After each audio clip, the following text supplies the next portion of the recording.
You fail English? That's impossible. I guess just in case, I should probably go to the library and study up a little bit.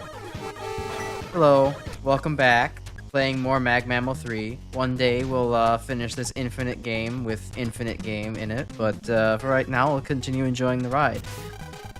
What do you have to say, Bari the Third VRW? What a name! I'm sure that's a pun somehow that I'm not getting. Hello there. This is the Grand Library, one of the tournament's many gauntlets. Normally I would tell you to be quiet in here, since, you know, it is a library. But ever since the tournament started and brought up so many tourists, I've given up on that. Oh well. Yeah, sometimes the best thing you can do is just go with the flow. And yes, I am the head librarian here. The head librarian. I get it. Oh, Swordman, hello. You have anything elegant to say about English history, or I guess wherever you hail from? They say that the pen is mightier than the sword, so I came here to learn if that was true. No, you're thinking of Pen Man. After staying here for a while, I've come to a realization. Why can we not just have both? Everyone should be simply right about swords. Would that not combine their powers? Hey Grimspecs, it's going pretty well. I might be able to tell from my tone of voice, I actually got sleep last night, so I'm able to play Fight Kiko Man for Everlasting Sauce. Yeah. Okay, this is admittedly some funny theming. I would not... Oh, uh-oh. I would not have expected people to theme something around the Kiko Man sauce brand, but yeah, I'll take it. I will turn the music a little bit down. Oh my god, that's loud. Wait, no, uh-oh. Lyrics? In my Mega Man game? Okay, that's interesting. What a way to start off the stream. Oh, cute ASCII art slash line art. Gotta love it. At least this stage is gonna be very memorable for its theming. Huh? Oh, I didn't even read. Damn. Into your head once you've heard enough. I'm sure we'll get to hear plenty of it though with all the Rush Jet going on. But yeah, I don't know. Tonight's going pretty well. Nothing all too remarkable happened.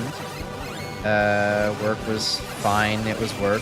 And yeah, I don't know. I'm currently trying to think of, or at least right before stream, I was trying to think of a, like, what a good art... Oh, well, that's unfortunate. Restart for that. Trying to think of a good, like, what a good art tag on Twitter might be for Crash Icarus. There's, it's not easy. It's not as easy as a lot of, other people who decided, like, conveniently, oh yes, my name should end with, like, an A or a vowel or something like that, because you can pretty much just easily spin that off into, like, whatever your name is, plus art at the end. Like, if someone named themselves Puka, they can name themselves, like, Pukart is their hashtag, and, like, that's easy. But I'm an idiot who chose consonants everywhere, so, like, rip me, I guess. Best I could think of was Crash Artcarus. Well, actually, no, that's not true. The best I could really think of was Sketch Icarus, but, That tag hasn't been taken, but it has, like, certainly it is someone's @ and that feels a little maybe sketchy to, no pun intended, to take. So, maybe I don't want to do that. I'll certainly be able to brainstorm ideas eventually. Ooh, that's rude. That's tough luck. Why would you do this to me? Rush Icarus. Shit, this is why we need someone like you on this team. 2 tokens require good rush bike handling. Yeah, and I'm guessing I just missed the second one. Rush Icarus is it's pretty good actually. I might like to steal that. But I'll brainstorm with my my artist to see if he maybe can come up with any better ideas. I'm not the creative type. These levels are for the thinking types, but I don't have the creativity in my body. Well, at the very least, this isn't an entirely rush bike level. I was a little worried about that for a second. Okay, good combination of Jewel Man platforms and an enemy. I like that. I see it. The enemies are a little bit hard to identify what their actual stock counterpart is on first glance, which I suppose isn't terrible, but when you're... Well, some things maybe feel like a little bit of a surprise, especially without any color to pop. Like, I didn't even really notice there was a fan fiend down below until I jumped and felt the horse. So while the aesthetic is memorable, it's maybe a little bit of an issue. Alright, well, I guess I did need that one up after all. Feel free to steal. I mean, Mick already did for the sheep blocks I made. Yeah, true, I guess. You're the ultimate content supplier for MaGMML3 and MaGMML3 accessories. If you don't want to rename yourself to Grim Hill.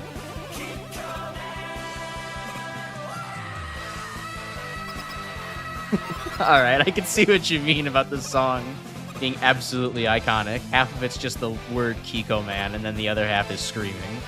It's a wonderful thing.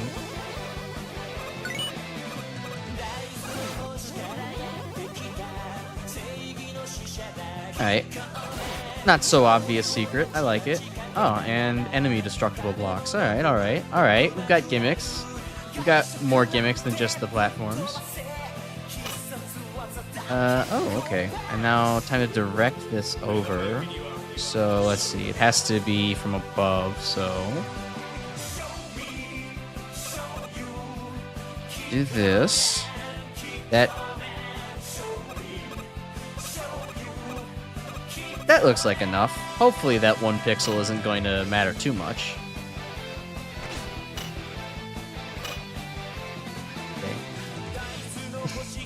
I'm kind of getting flashbacks to both House of Fun and to my own level that I made for that one inspirational video. Oh, come on. I got cheated out of that one. That's such horse shit. It landed on it. Come on now.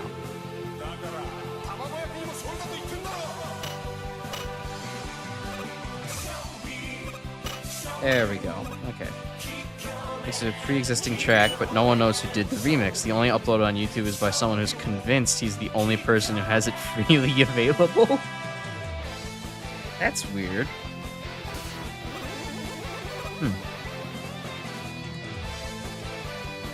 Yeah, some things are a little bit of a mystery. Like it's kind of similar to how for Aetherman stage or whatever, Arcane Man stage, the kind of like really quiet melodic tune that's playing in like the lore dump area right before the Aetherman fight. That version of the so that's some anime OST that they use as or anime opening that they used as a soundtrack for that. But I found that the lyricless version that can actually be found on YouTube is not the same one that they use. It's hard to explain, but like I think the one that was on YouTube kind of like it used a different like oh, that was a bad jump. It used a different like audio subtraction / like frequency filter to get rid of the most of the lyrics on the uploaded version, but it's a completely different one than the one that the creator actually used for the Aetherman stage. So there also is one other unique piece of music there, but I'm sure maybe it could probably be found somewhere else other than YouTube, but to me that's the source of all the knowledge, so I can't really go any further than that. I mean, imagine a place that has even more knowledge than YouTube. That would be scary. Okay, focus up on the fan fiends. Okay, use this one. Alright, there's some cool platforming challenges to this level. I actually have to pay attention. I think it's if pacing is anything to judge by, it's probably about to end. There we go. Okay. And for the fact that Rock, however, finally gets to MaGMML3, he's gonna love this stage. Tennyson guarding the token. I didn't get the Tennyson joke, but it's certainly Heinz guiding the fucking element. I didn't know that Heinz was gonna have to join the evil corporations preventing me from succeeding here in life. Okay, so I know I hit it somehow. Did I have to hit it in the logo?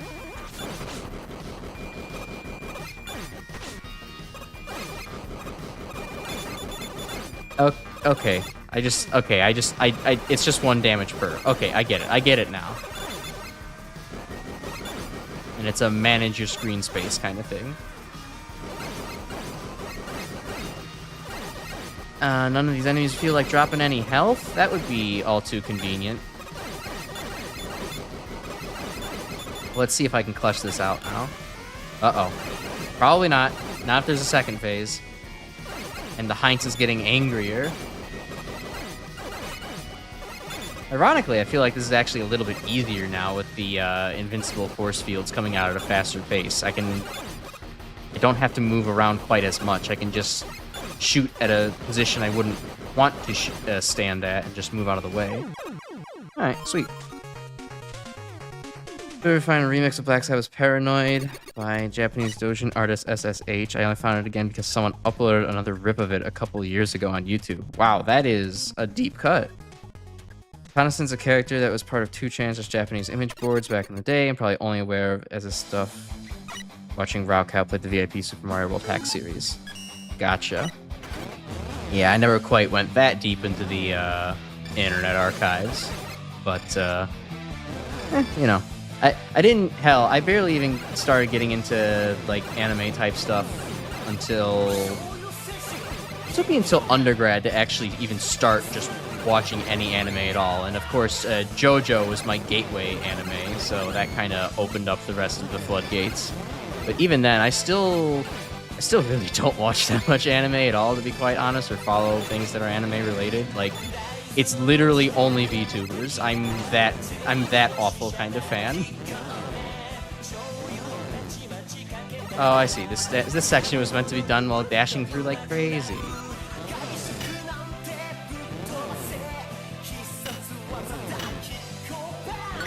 Alright, that actually wasn't too... Oh, and there's the Tennyson. It would have explained things for me. Nice. Alright, well... oops, wrong button. That token wasn't too bad to grab. Alright. Overall thoughts on the level. I mean, it was overall fun. It got really cool use out of the tops plus Jewel Man platform gimmicks, and then it also introduced its own kind of, you know, weighted platform gimmick, which is, you know, not the most original one in the world, but surprisingly one that isn't really in Mega Man except for Mega Man 6 and that one X level, or Mr. X level. So it was cool to see it come back, and all the enemies choices were well utilized with the gimmick, and, you know, funny theming, although it was maybe and unique aesthetics, although it was maybe a little bit hard to identify everything. And decently challenging boss, although the fact that I was able to kind of like do 90% of it without getting hit towards the end and didn't really feel any danger maybe says something about, oh wait, I figured out the gimmick, I'm never going to get hit again. So yeah, I don't know, very fun stage, liked it, cool theming, would be good for like, you know, a meme hack of Mega Man. Has all the competent trappings of a Mega Man level. Yeah, pretty solid, can't complain too much. Maybe, I don't know, I feel like there maybe could be a little more, but I'm cool with it as it is. JoJo was your gateway, mine was DBZ, Dak and the Tsunami. I used to know JoJo through the Capcom game up until David Pro Anime started in 2012. Yeah, no, JoJo was my gateway because I mostly listened to... I grew up on Dad Rock, and so, like, knowing that there's an anime that's constantly referencing shit like Dio and Cars and AC/DC is like, yeah, I gotta check this out. So that was where I started. Plus, just the infinity memes on the internet was like, yeah, it's hard to be an internet denizen without looking at JoJo, so... Yeah, that's where I got my my gateway to anime. I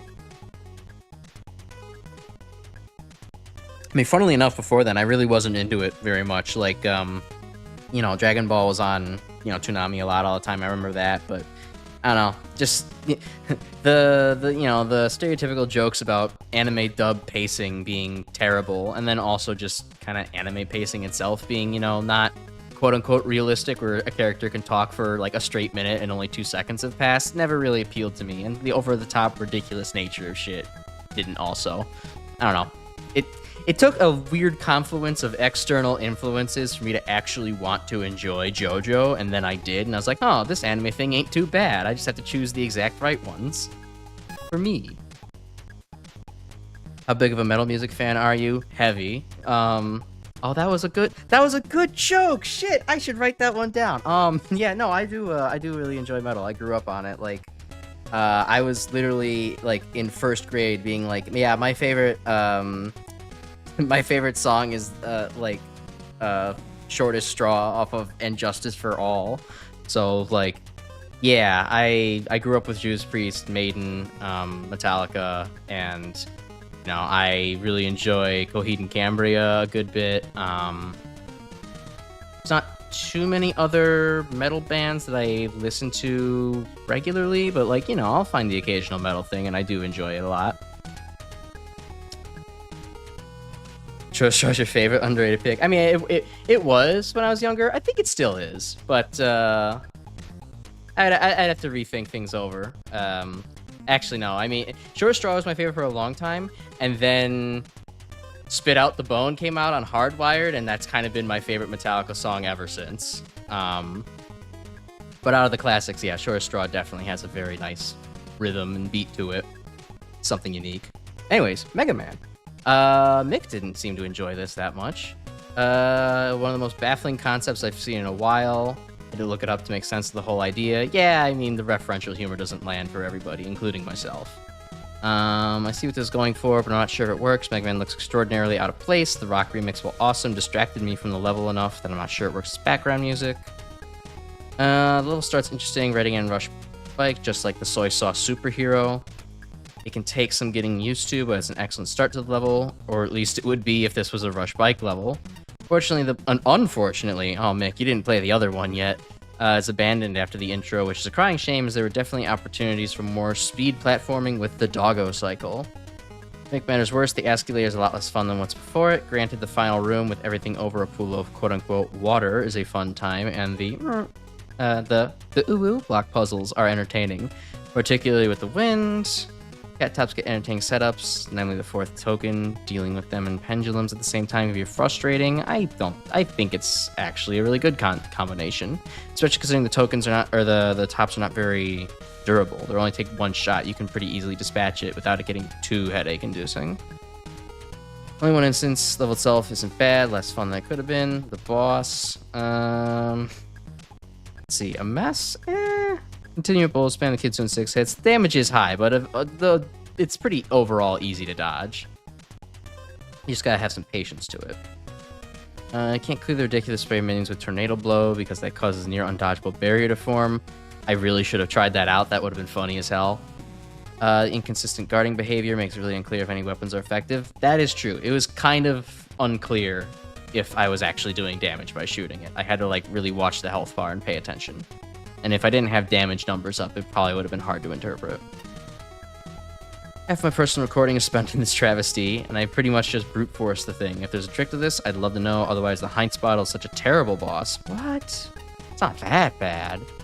Shame. This started out kind of fun. Once it dropped Rush Bike. Geez, someone who actually enjoyed the level with Rush Bike more. If Fight Fire with Fire is one of their best album opening tracks, that and Battery. Yeah, I used to really rock out to that when I was a teenager. That was kind of my angsty phase where it's like, yeah, Metallica is my shit. And it still is, but, you know, I really, really rocked out to it. Yeah, the hardwired self-destruct is a pretty good title track as well. It's probably the second best on the album right after Spit Out the Bone. Unfortunately, I didn't really enjoy Metallica's 72 Seasons very much. It wasn't really my thing. The lyricism was not on point. My dad really likes 72 Seasons because apparently the instrumentals are, but I've always been more of a lyrics guy, so it didn't really strike me quite so much. Pretty sure there's an underlying joke here I'm not getting. Yeah, me too. Don't mean that in a bad way. It's a fairly interesting stage. Aesthetics, yeah, it's very memorable. Something to feel a bit underutilized. The mono rotor in particular doesn't seem to show up much here. Yeah, but that's probably for the best. It was getting pretty annoying in the Rush Bike section. Lacking most of the background is... Yeah, it is just gray. It is a little bit... I mean... Okay, someone riding around in a moped outside my apartment. Excellent.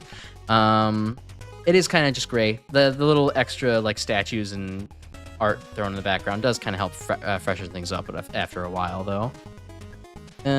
Slightly off shade of white that makes up most of the backdrop here. Visuals aside, the stage itself is pretty well. Wasn't really a fan of the Rush Bike segment. Yeah, a little bit. How the enemies complement the room layouts and gimmicks, especially the fan fiends and the Komasaburos.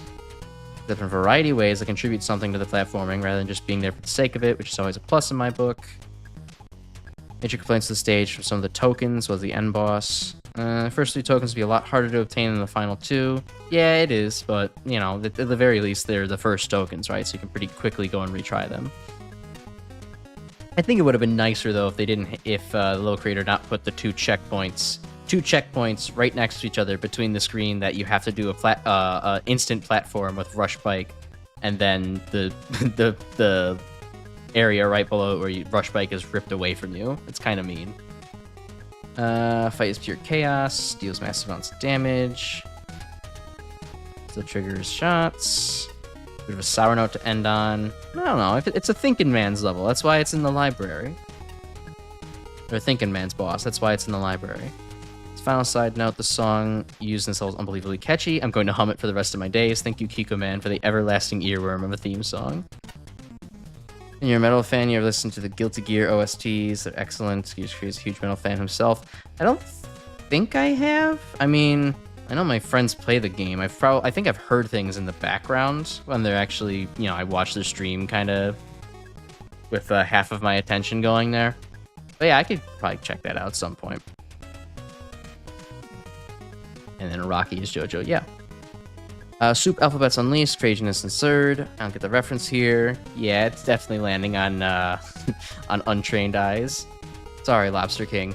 Baller name, though. Good username. See about an action game. Probably not a good thing. Coincidence. Then you both use Japanese emoticon art. Frustrating first part of the level. Yeah, it's a little bit annoying, but it goes fast enough, so it's really not that bad. A checkpoint placement on the first screen at the swinging platform. What's at the bottom of the screen? Oh, so it just doesn't matter in the first place. Excellent. Top section, nothing that can kill you, but it's weird. Kind of like the platform you have to step on to raise the other one. It's cleverly implemented. Boss, cool off with the enemy spam, please. Oh, come on now. How many hot headlights are spammed, but you're also punished if you hit the boss that spawns those waves at you. They seem not to do damage sometimes. Yeah, I noticed that. I think, I don't know, charge shots were kind of getting in the way. If you get the chance, I urge you to give the soundtrack for XX #reload a listen. The Korean version specifically is transcendent. Alright. Sure. I need more music to listen to at work, so why not? I love when irrepressible charm is backed up by good game design, from the cat card to the statue to the cleverly simple stand-in for the Wily logo at the boss gate. No shortage of delightful surprises, stylishness and clarity make up for simplicity. Yeah, agreed. I didn't mind the gray background because there was enough charm thrown in throughout the rest of the level. Other buzzwords that keep showing up in my reviews. It's a Mega Man level, anything but a series of buzzwords. Unfamiliar with the main song, it's sauce material. Ah, you could have just left it at sauce, Flashman. That would have gotten you internet points. Now I've gotten some culture. I think I'd like to see even more of the video represented in the level. A mini boss shooting lasers from its chest and ride on the fish blimp would be better fit the easy breezy feeling established by this is how you do a rush bike section. Unrefined in how it evolves. Split paths overcomplicate the layout. Infinite bike energy abruptly and unceremoniously disappears. The water soy sauce gimmick looks promising but goes nowhere.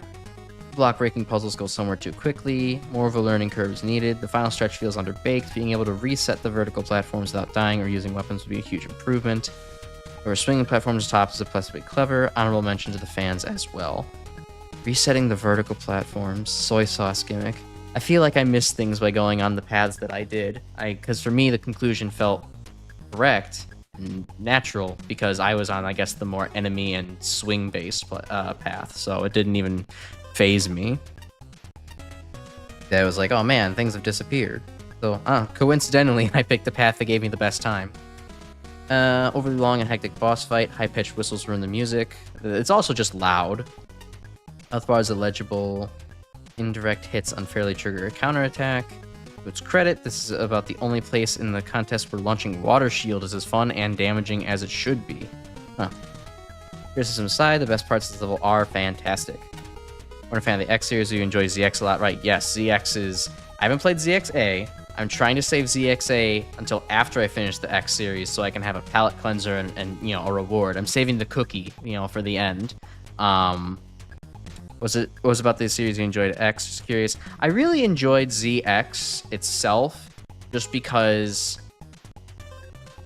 Well, hold on. Let me finish Ace Sparks' diatribe here, and then I'll get onto my own. Really disappointing? Initial spike segment is very stupid, yet fun. Hard, but hey, fun's still fun. Level works as a fun romp. Fortunately, also carries the score. Glad we're showing individual scores in this game because that aesthetic really carries almost a third of the stage total score. The stage just has some areas where it misses. Fan enemies show up. The combination feels incredibly janky. I really don't think so. How to control your character. Dishonorable mention to the long vertical climbing room. Unfortunately, one of the first places you encounter this combination, and Mega Man's respawning rules make any sort of misplay in this room highly punishing. Oh, yeah, I guess that was the room that Flashman was talking about. Thankfully, it didn't fall all the way down. It's pretty hard to fall all the way down with all the platforms everywhere. Diamond token puzzles are a cool idea, but in practice, I'm not sure how to get it to work properly. I nailed it quickly in the first attempt, but further runs were not so lucky. There seems to have very little control of the situation from the top's direction to the imprecise nature of the swings. The top's respawning, getting the top off the final swing correctly. Yeah, if you just don't touch that second swing, it just lines up perfectly, so. The boss was awful. Oh, come on. 10th death. Good God. Just pay attention. Why don't people think when they get in the boss? They just enter shoot mode. No understand. Main attack's completely random. Has a high defenses. Counterattacks on hits means certain weapons will flood the screen. Everybody tried Tornado Blow except for me, apparently. Mega Man's limited movement, vertically challenged shooting abilities, makes it unpleasant to fight. Just go slowly. Manage the projectiles on your screen. I don't... Think about what you're doing. Paradoxically gets easier in second phase. Yeah, I did notice that. You want to know just how much this boss affected our perception? If you're seeing the sentence, then know it got stage listed among the judge skip vote potentials. Really? Come on now. Ultimately, Brute E-Tank Force is a viable strategy, and Mega Man bosses so. An incredibly sour note to end on. Yikes. Wow, the judges really hated the boss. I can't believe it. I thought the boss was, I don't know, a little awkward. Took a while to get used to, but if you just step back and think for a second, it's not that bad. Let's see. Takatento. Just any old library here. You know, we've got to be a gauntlet. We've got to add pizzazz. That's why the manager of this place installed a bunch of gigantic magical books. Don't you love them? I do. It's so magical and delicious. Okay, turn the music back up. Perfect. Okay, so back to the topic of ZX. Yeah, I really enjoyed ZX because it just felt like this, it felt like this very tight experience, oddly enough. I mean, I know that's kind of one of the complaints that ZX series tends to get, is just that due to it being Metroidvania-y, it kind of doesn't have that, you know, tight one-level experience that the rest of the Mega Man jump and shoot games are known for.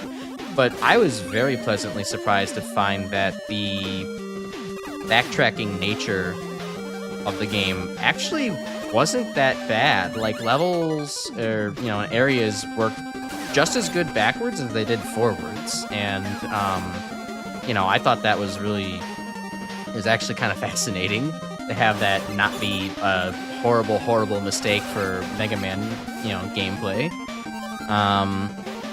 It was also just kind of this right balance of, okay, new gimmick. I felt a good balance of being powerful and having options, while the options were always still considered well in level design, and that the what else? And that your power was pretty well balanced. You could still perform, you know, some combo shit like you could in Mega Man 0. But it didn't get to the point of, hey, if you have, like, all your EX skills and what have you, you can just, like, delete a boss in 4 seconds. Asterisk, come back to HX on that, but you know, for the most part, everything was like super balanced. Everything was designed around well. Music kicked ass. Most of the forms, all of the forms at least had some use, even if they were, some were better than others, admittedly. And I think ZX was just the best all-around form. Yeah, no, like just super fun. Loved it a lot. Oh, hey, that's a noticeably improper loop. Kind of not one you want to have this song die out on. If you use better fast travel than what it had, something appreciated for ZX or improving on. Yeah, I could agree with that. I mean, I haven't actually, like I said, I haven't played ZXA yet, but I can agree that ZX's fast travel was maybe a little bit too split apart, and then also it was like, why do some of the comm systems let you teleport and the other ones don't? I don't think the ones that don't let you teleport really break things that much. I mean, maybe if you're thinking about, like, I don't really quite remember them all, but like, say there's one where it's like you need to talk to it in the middle of a mission, and they don't want you teleporting away, just say that. Just say, hey, Vent, you're in the middle of something right now. You can't teleport away. Don't abandon this. Blah, blah, blah, blah, blah. Just come up with some stupid plot reason why I can't use the teleporter to get out of something. And then also, for some reason, it took me literally forever to find Area E. It was very funny. It was like most people, you know, instantly go for getting HX, and because it's the best one. But then, like, I just couldn't find Area E for the life of me. Like, it took me forever, and then I realized, oh, it's at the very end of this one area. I just went into, like, the fucking Panda Gate and was like, yeah, it's fine. I'll go to the carnival and not notice that there's a power plant right next to me. But it was also kind of a fun thing for that, too, because I didn't, you know, get biased by, you know, essentially picking up Metal Blade from the very beginning. Although I will say, it does take it takes a fair amount of skill to actually pull off a lot of the ridiculous shit with HX. Like, I could never get all the, button, like, I could never get all the button timing down in my brain. It was always just a little bit too much, to, like, toggle between, what is it, overdrive mode, and also execute a bunch of combos, and then come back to normal, and reset for neutral. It is insane. I don't have the fighting game, hand dexterity for both games, but I would say ZXA is a bit more, provided you can get past the very awkward voice acting. I made it through Mega Man 8, you know, I could make it through whatever they throw at me. Also needing to do all the side quests with Legacy Collection Team was kind of a pain in the ass. Fair enough. I mean, I'll still end up going to do it. I did all the side quests in ZX, so including the go back to Area L 8 times and get me a you know, a health kit or whatever it was. Yeah, I don't know. Overall, like, ZX was so solid. Like, I would legitimately consider it probably, I think it's my 4th favorite Mega Man game of all time that I've played so far. My top 4 would be, in order, Mega Man 11 is the best. Then comes Mega Man, I think it was 7? 7 and 10 are very close, so I'm gonna say 7 as second for now, and 10 as third. And then I believe right after, then I would say it's ZX.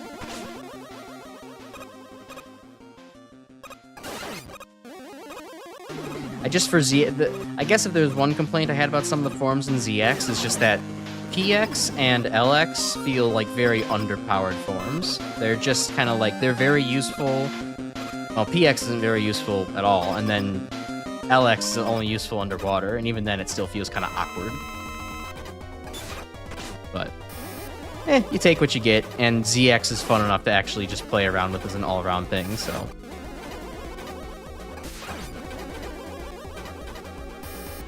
And look, it's Ball again, our favorite.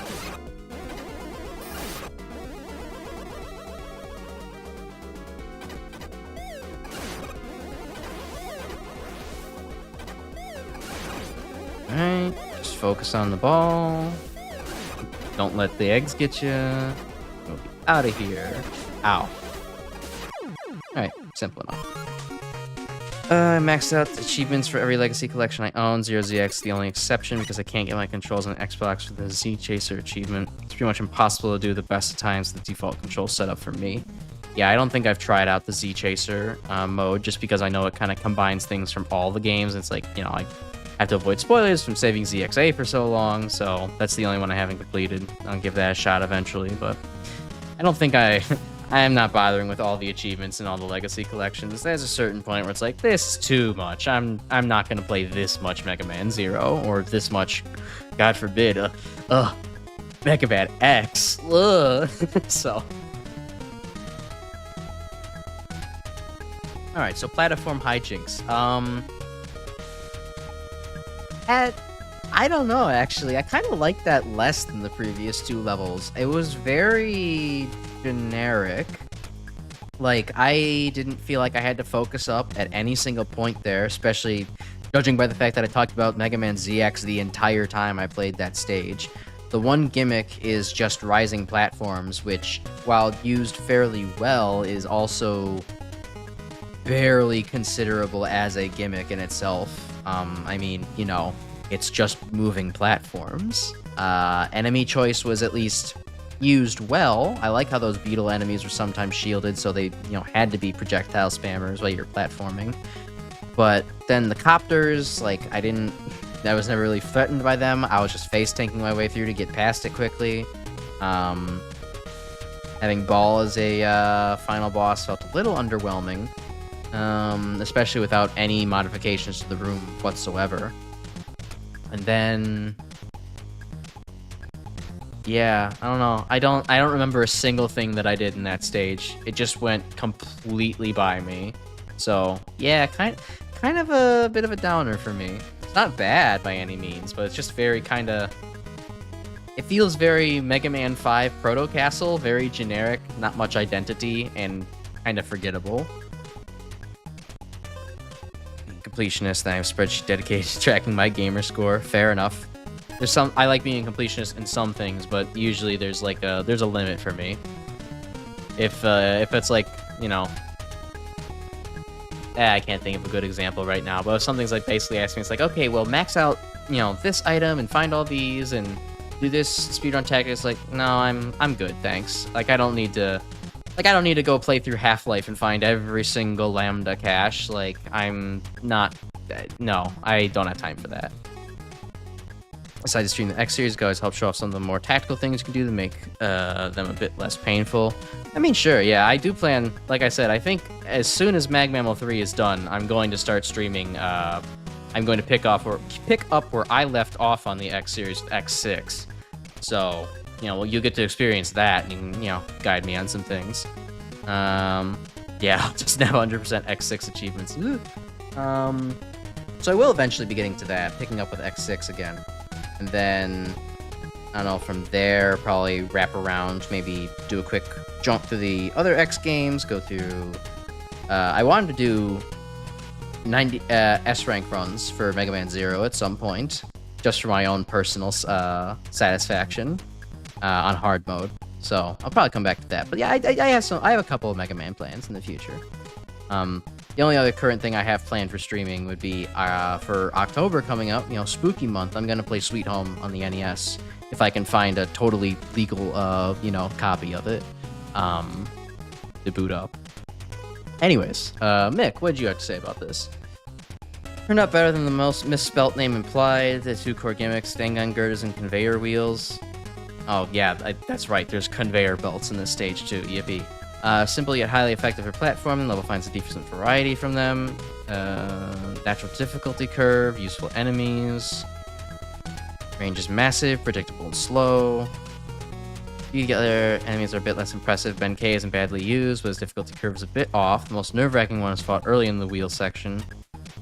All the samurai after him are easy pickings. As for Piero Bug, he makes an effective enough obstacle. However, considering the effort to block him off, there's a staggering number of bugs that can be killed with Thunder Beam, invalidating the challenge. I feel like that's purposeful. You know, if you want to make the level easier, use Thunder Beam. Like, that's a valid answer. If you want to just be a Buster purist, don't.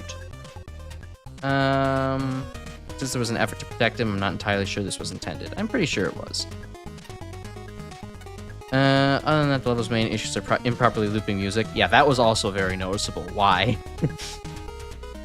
And just really just a lack of wow factor. It's something we haven't seen before, but still a good level. Props for that. Let's see. You play X6, generally want to see play it on stream. Never gotten to experience someone do a blind playthrough before. Yeah, I mean, you'll get to see it. That's what I'm gonna do. I love watching suffering Way. Yeah, you'll get to... I mean, goodness, I already get heated about X6, or about the X series without playing the games. Can you imagine me complaining about it when I am playing the games? We're gonna, like, fucking implode in a, you know, a cloud of rage here. Not a whole lot to say about this one. This level doesn't do anything horrible, but at the same time doesn't do anything amazing. In an instance where I feel the rather easy enemy gimmick layouts work to the detriment of the stage. Yeah. Very basic. And breeze past most of it. Dispose them from a safe distance. The pure bugs are protected by reflect blocks, don't pose much of a threat. You just start moving forward after they've done their initial attack. Yeah. There's effort put into the general flow of the stage. Enemies and gimmicks all have proper introductions to their own segments, all of which get combined. This level certainly tries to ramp things up. The ease at which you can neuter things, yeah, it kind of breaks it a little bit. Platiform, platypus. Platiform the platypus? It's a decent stage. It's got a progression with a gradual increase in complexity. Don't really agree with using the roach enemies as the main choice. Really? Alright, sure. Just average and challenge and theming in general, given the two platform gimmicks are used pretty frequently throughout the contest. The usage here isn't that outstanding. Poor audio mixing job, with the stage music being so much louder than anything, doesn't even loop properly. Why not just use the version of the song in the engine already provided? You know, with a clear difficulty curve, regular checkpoints, clean visuals, a sensible screen count, a logical flow, and some fresh ideas, I'll be happy as long as it doesn't do anything to wreck the fun. This level delivers on all counts. Alright, Flashman. Flashman, I've noticed, has started to kind of just judge things based on, like, does it tick every fundamental box, and therefore it is good. Like, yeah, I guess that's fair. At least helps keep you objective. But it does also tend to lead in overpraising things that are just kind of like, good job. You did the the B+ job on this. Like, come on.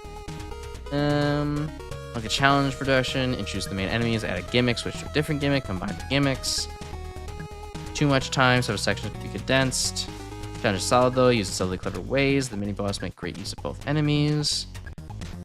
I appreciate the meaningful use of indestructible blocks, shield juggle bug, or whatever it's called. One step I see a bit too often, it's refreshing to leap without scrutinizing. If they are safe, face the same direction. Twisting level layout that decides whether they push or pull. Aesthetically, the level is quite nice, but with a few missteps, the music fades out.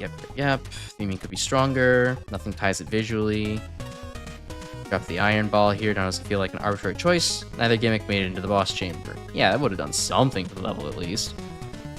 Other issues are few and mild. Two-way screen transitions are unnecessary and hazardous. Due to all the wide open space and shielded enemies, Rush Jet and Laser Trident rob several sections of their challenge. Too close to danger upon entry. Items give the impression this is secretly a charity. Give the impression that this is secretly a charity event. Okay. There's room for improvement, but the level doesn't need it. Good implementation of good ideas makes for some mighty fine platforming. Let's see. First experience with X6 was watching Clement play through it and constantly saying how much he hates it. That made me want to play it more, ironically. Though I have to admit, my countless love for the X series has probably helped that I play most of them with keyboard bindings. Playing them on a controller feels alien to me, honestly.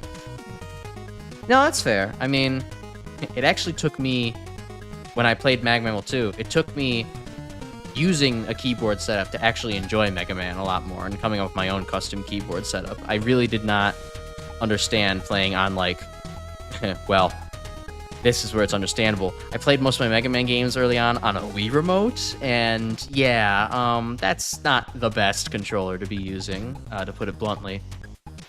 And, yeah, actually playing on keyboard was such a huge step up. Now it's like, okay, I found that I'm used to an Xbox controller, and it actually works out pretty well now that I want to spam right bumper for shooting. So, Moments of the level show real promise, however these are exceptions rather than the rule. Ultimately, the level revolves around several shielded enemies, and you spend a lot of time waiting around for them to become vulnerable. Ben K, most obvious examples of this. First times combined with a conveyor belt works well. A lot of times the enemies used is including the second time. No danger. Yeah, a little bit. Ace Manbo was placed well. Both times when the boss showed up were original takes on the fight, and showed how you can incorporate gimmicks well into boss encounters. They didn't really affect it that easily, and the one with the rising platforms made it easier. Like, Player consideration was pretty good, with regular checkpoints and everything being introduced well. The tiling of the stage was competent, other than a couple of missed tiles. Aesthetically, it was very pleasing, if a bit generic. And the judge build is a set of spikes that have missing collision, and an enemy that can easily knock you into them, resulting in a soft block. Thankfully, a platform in the next room can unintentionally get you out, or stability score would have been much lower. Overall, there's a lot of promise here, let down by serious pacing issues. I mean, Wiimote works okay for some of the more basic Mega Man games. I definitely think my problem was definitely, it kind of is inherent to your numbering. Oh, hey, video games, nice. Actually, for some reason, one of the most commonly lent titles is one about a video game featuring a cruise ship. Displays prominently on the cover, How to Find Timothy Daddy. I don't get that one. But, yeah, as the numbering you selected there kind of implies, it does get a lot worse when you have charging to hold and then also try to jump, and the Wiimote's really not built for that. But, yeah, I kind of always found a problem with actually balancing the jump and shoot on the Wii Remote's buttons being, like, left to right from each other. Wasn't for me. I mean, that's why now I enjoy having my Xbox controller, having jump and shoot just being on completely different... Jump, shoot, and dash being on completely different fingers. It makes the experience so much smoother for me. But yeah, it would be pretty miserable doing the X series with that. All the dashing and jumping, impossible. Some Guitar Hero control setup before. Oh, so you really hate yourself. 48-hour level reference when the side quest is a pain to figure out without the guide. Ah, okay. Maybe a blazing fast robot master. What you may not know about me is that I'm also an expert speed reader. That sounds cliche. One time I read through a library's entire catalog in a matter of days, and this place is my next target. Am I retaining any of the stories or information I read? No! Excellent. Evil Energy Facility. Ooh, by Solifant. I recognize that name. Well, this better be a Mega Man 8 reference. Ah, I see. Hello, Fragile Man. It's got gimmicks that aren't very player-friendly, and everything in the level hits like a truck. For that reason, the judges have deemed this level skippable. All the collectibles are to the left. I guess it feel not that it makes me feel a lot better. I ran into a glitch doctor in there, and now my cogs are cursed. Good joke. Stuff what I did X6 on stream on our X. You couldn't fathom the amount of suffering I inflict on myself at any time. Alright, well, go ahead and marathon Superman 64 while also using the Guitar Hero controller behind yourself.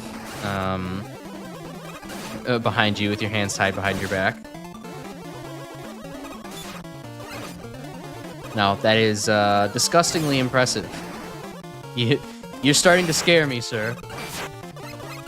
Alright, well, this actually is a Mega Man 8 reference, then. That's interesting. I wasn't actually expecting someone to reference perhaps the most infamous part of Mega Man 8. The fact that the MacGuffin is just something from outer space. Looks like I did already. Nice. Okay, that's interesting. I like that. How does this interact with anything here? Does it? Okay, and that's like an automatic fast forward. Gotcha. Alright, this is cool. I like this a lot.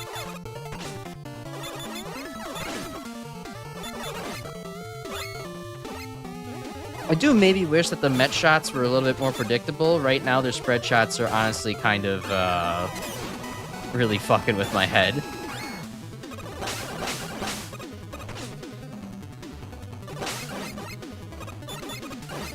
Goodbye, Joe. Of course, 100% Superman 64 without saves. Ah, yes, much better. Much more sane person behavior. Okay, yeah, so I am starting to get the impression that, yes, everything here does hit really hard, but I'm liking the gimmicks overall so far, so I can't quite complain about this.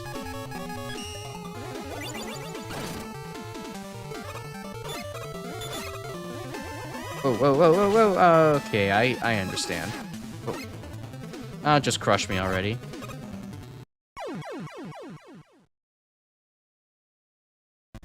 Alright. Very much a fast one. A test of reflexes.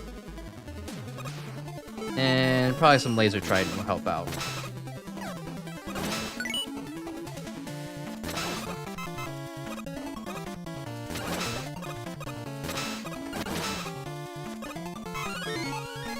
Oh, I could have gotten it back on the...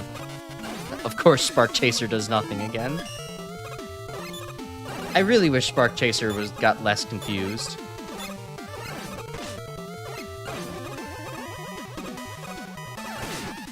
It would be such a better weapon in this contest if it didn't just randomly go after every third, like, gimmick, block, or non-enemy thing.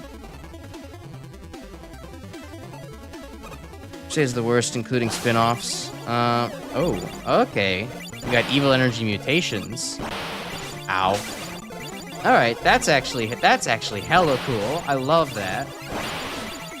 Just wish it affected, you know, Mega Man.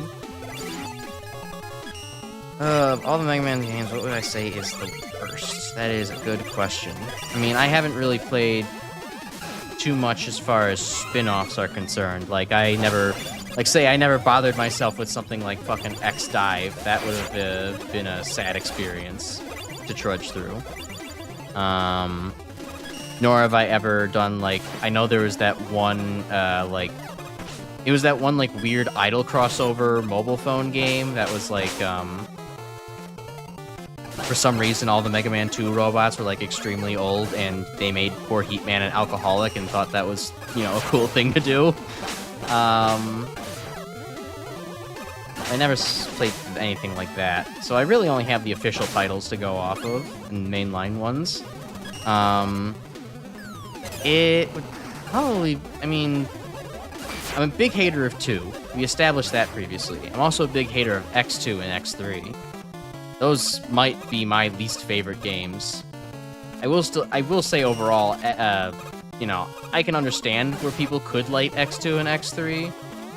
They at least have, you know, they at least have fun ideas if you're into the kind of game design that it's going for.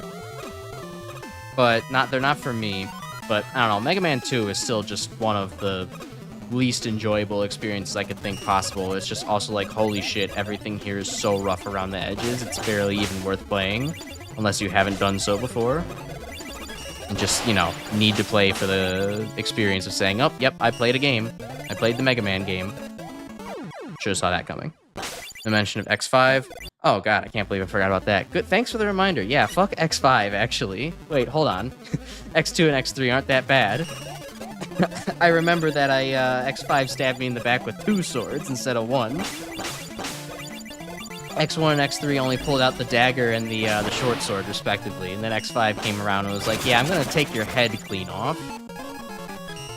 So yeah, that's easily one of the worst experiences.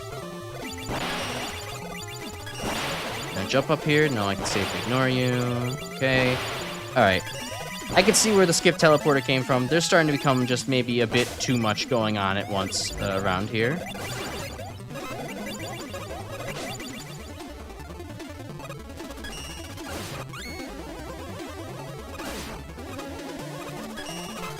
Oh, bastard. Okay.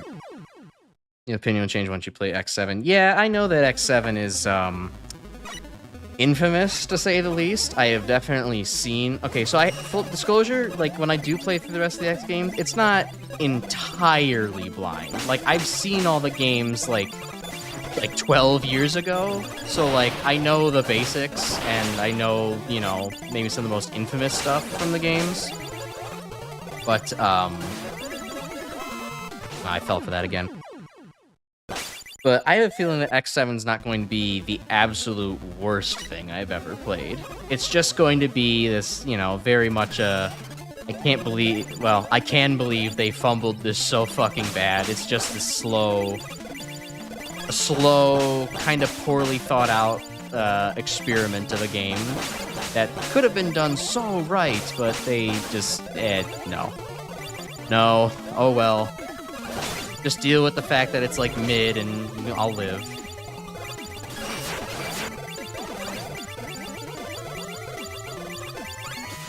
Like I can excuse like more, I don't know. I can excuse games when they're too easy or like kind of underbaked versus when it's just like, wow, this is a fucking mess to play. But maybe I don't remember X7 quite well enough. Maybe I'm giving it too much credit.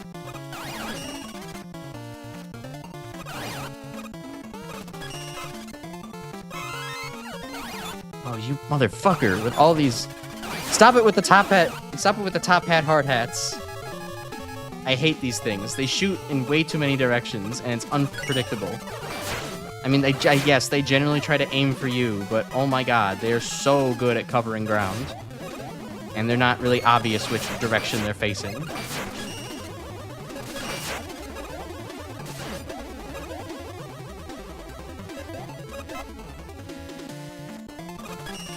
I managed to make 100% completion worse than X6. Oh, that is impressive. Oh, god damn it, a spike section. Come on. Just low times, probably Sonic 06 bad? Ugh, yikes. Speaking of bad, oh god, come on, where's the checkpoint already? I got through a lot of shit, and now I have to go through more?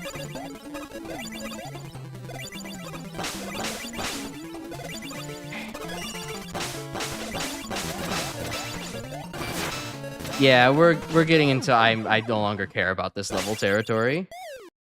It's amazing how quickly this level went from, wow, this is actually really cool, to, oh god, let it be over.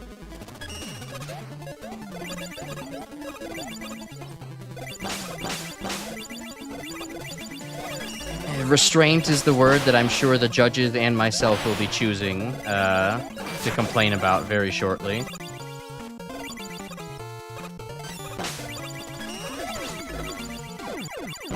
Oh god, come on. I'm not patient enough for this.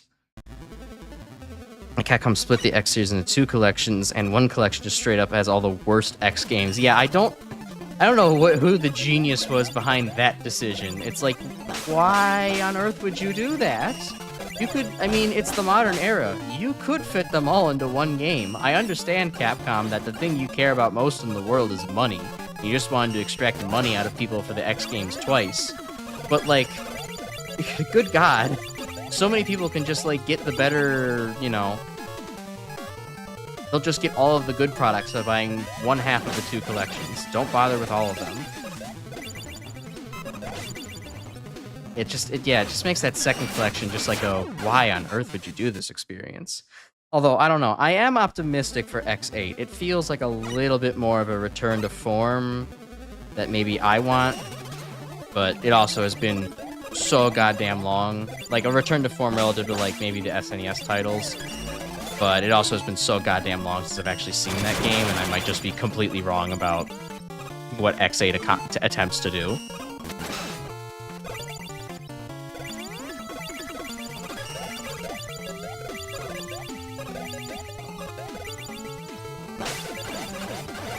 Alright, come on. We can do this. One day I'll focus up. X5 through X8 are all pretty bad to 100%. Yeah, I can't imagine 100%ing X5 already. Like, there's just way too much to do and not enough reason to do it. Oh, I'm gonna die again. Oh, there we go. I saved myself. Perfect. That's what we call gaming.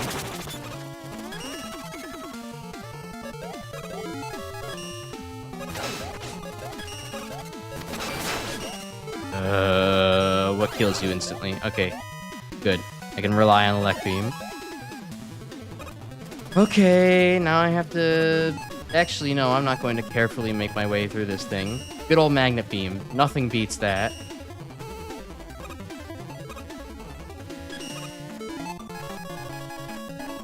Holy shit, there's so many enemies here. Stop it. Stop it. Don't respawn more. I don't need more.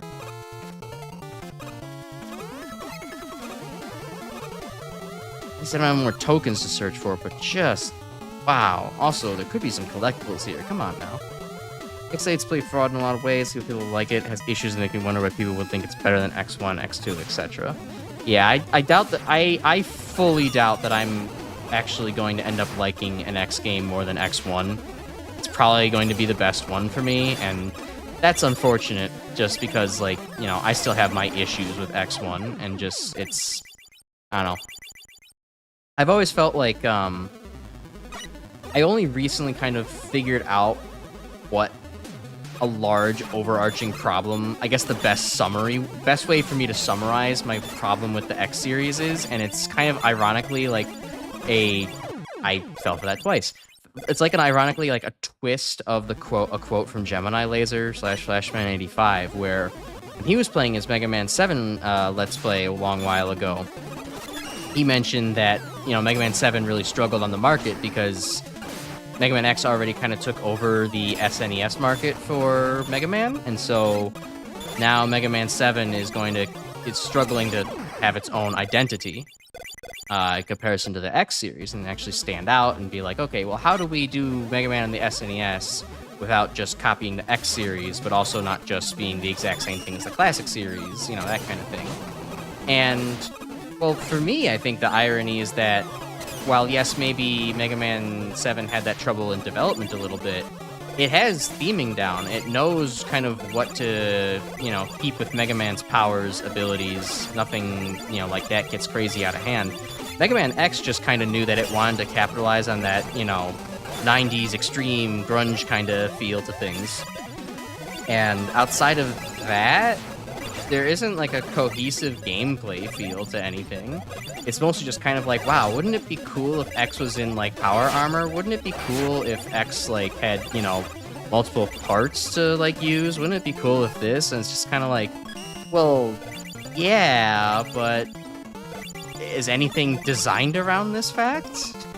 It's all just kind of mashedly thrown together, and as a result, I feel like most of the X games just don't have a very good like identity for the gameplay. It all just feels all over the place, and just like, I don't know, fuck it, give like X and Zero 800 parts, and maybe the players will find something within all this bloat. It's just kind of like, why? And it also doesn't help that the story is trying to not be a Saturday morning cartoon, but the main characters are as competent as Saturday morning cartoons, so like, it really falls apart. It works in Mega Man because it is just a Saturday morning cartoon, but it doesn't work in X because they try to be serious, and yet, for some reason, Zero's still like, what? I can't believe it. Iris was mad at me that I killed her brother? That's impossible. Fucking dope. Oh my god, Zero is such a dope in the X series. Oh, that's another rant for another day, though. What the hell is this, boss? Okay, is it one of these things where I should be aware if it's trying to counter me, or... Okay, I guess it does. Alright. Played anything on keyboard before? I have not.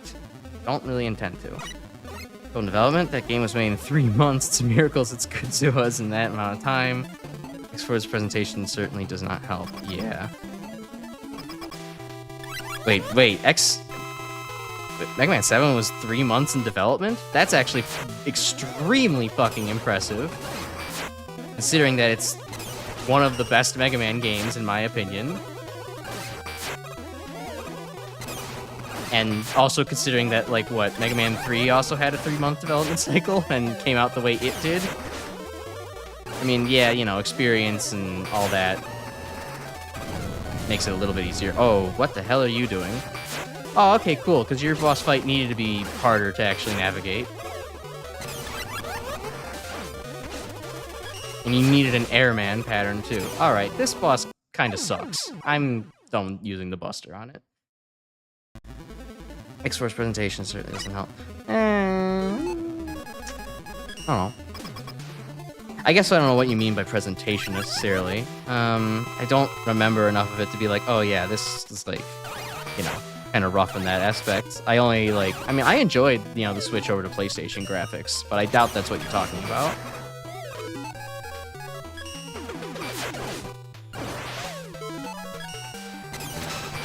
Ow, ow, ow. Okay, good. You're stupidly allergic to Laser Trident.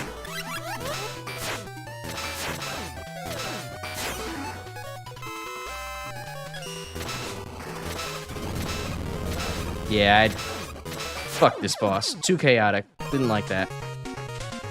Hey, my favorite tier 11 boss. It sure would be weird if Crash said this boss sucks moment after I clicked on the stream.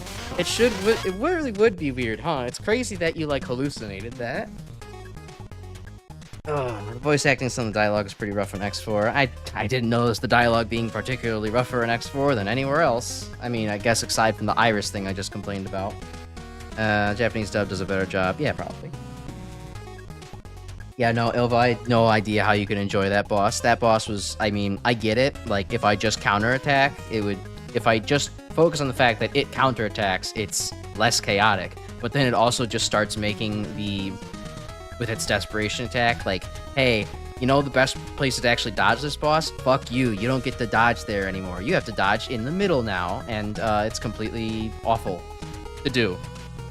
No. And 2 health bars? Come on. I don't need that. And this entire level was, after the very beginning of introducing gimmicks, fell off a cliff into, oh my god, it just, please, game needs to leave me alone, give me some time to think. Yeah, no, like the concept, and it quickly fell off a cliff. I would have put this probably lower. I enjoyed many tier 7 and 8 levels more than this, to be quite honest. This was not a fun experience. Actually, Buster dueled Hexman for 20 minutes. 1 damage per 3 seconds. Why? Do you just dislike yourself that much? I mean, I understand going Buster only on everything. I tried moments before you got here, and I got like 75% of the way through. It's certainly possible. It's just not fun. Really good at understanding how you make the plot of the X series. Really good at understanding how you make the plot of the X series games better than I can just appreciate it for what it is. But I also enjoy X much as I do solely for gameplay reasons. Yeah, if the gameplay picked it up, I would be fine with it, but the gameplay also didn't pick it up for me. Oh man, I'm just built different. Uh-huh. That's what everybody says, including me. Certainly a level. Only a few complaints. The Rav-driven enemies work well in groups. The Evil Joes are an excellent bait and switch. The Voodoo Dolls and the Hex enemies are just plain cool. I have to give props for the telegraphing work. Wrap it up with the Revo-style evil energy drips and properly telegraphed ringman platforms, and this level is off to an excellent start. My complaint here is the Mets. Their shots are too fast and too big. Yes, they are. And they also don't really show which direction they're looking in.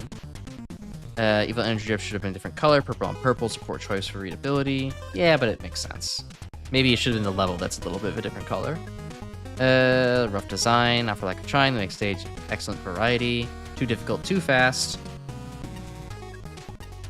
Yeah, a lot.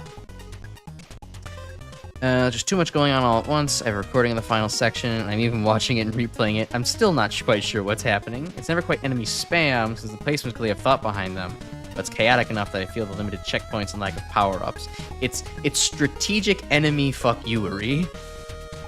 Get this. It's a facility for malignant alien energy development. It's a bit much. Weapons can make the level easier, but they must be used intelligently. Improper application can quickly and rapidly get you killed. Oftentimes found it easier to stick to the Buster. Hexman's a lot like his level. AI is learnables. Concepts are solid. The fight can be fun. He does a ton of crash damage considering his AI.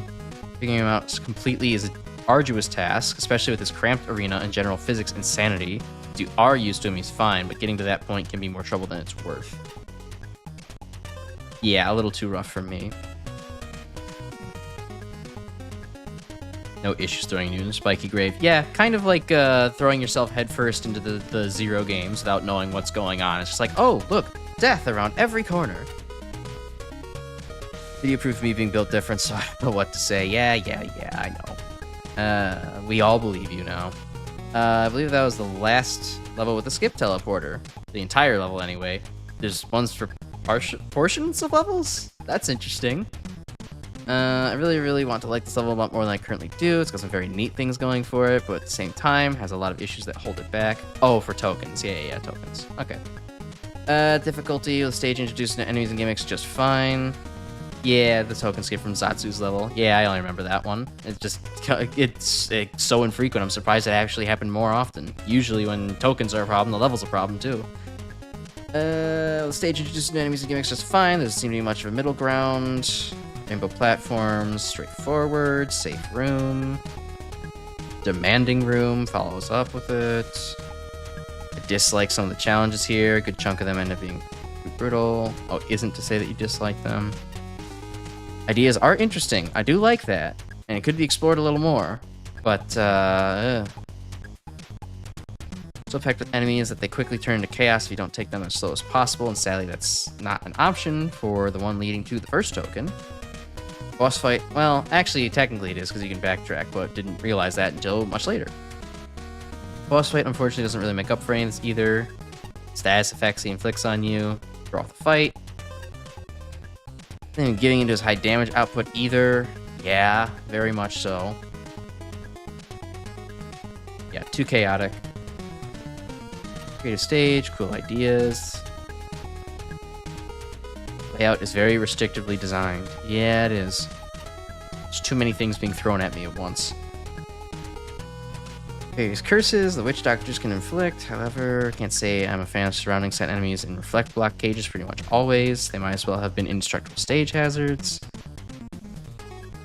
Miss the playing field as well. Stage feels cramped. Abundance of insta-death. Yeah, I noticed that. Play slowly and carefully, which kinda sucks. Voodoo doll, I like the idea behind it, how it controls the screen scroll. I don't like the tendency of the flying enemy hanging around those. It's very easy to miss your shot and send the voodoo doll flying through the long string. I guess that's part of the challenge. I don't really mind that.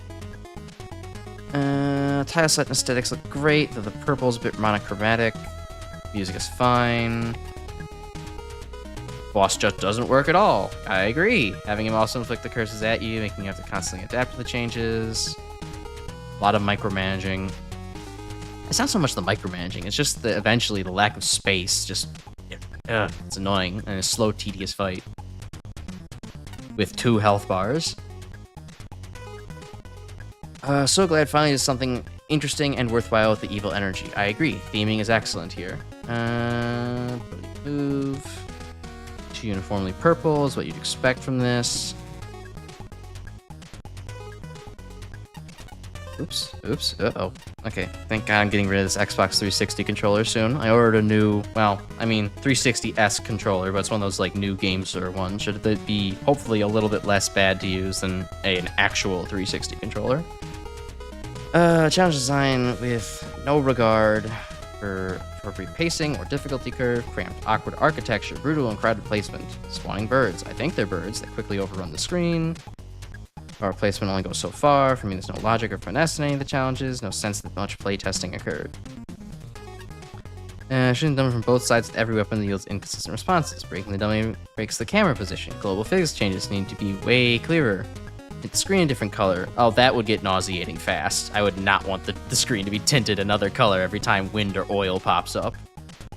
Put the icon above the enemy rather than tucked away under the health bar. Use boss and icon designs that are unmistakable for anything else. Invincible blocks are no substitute for invincible enemies. Tornado blow can get around the barriers. Soft block players. Oh yeah, I guess that does happen sometimes. Boss does not need 2 health bars. Agreed. On a personal note, if you're going to hide a secret area behind a destructible block, at least change the block sprite so it doesn't scream secret this way. It kills me when a messy design kills a creative premise. Please remake this level with less enemy spam or streamlined gimmicks. The concepts, tile set, soundtrack, and charmingly antagonistic boss laughter deserve to not be overshadowed. It's all a bit much. Yes. Come on, A-Spark. Say the line, A-Spark. Say restraint. You use the word restraint in your description. I'm counting on you. Voodoo scroller idea, good. Evil energy, good. Checkpoints, all right. Maybe a little too much instant death between the midpoint and the boss fight. Opening comment is what made this only a good stage, not a great one. Rooms are crowded. 3 or 4 enemies. Spawning. Debuffs.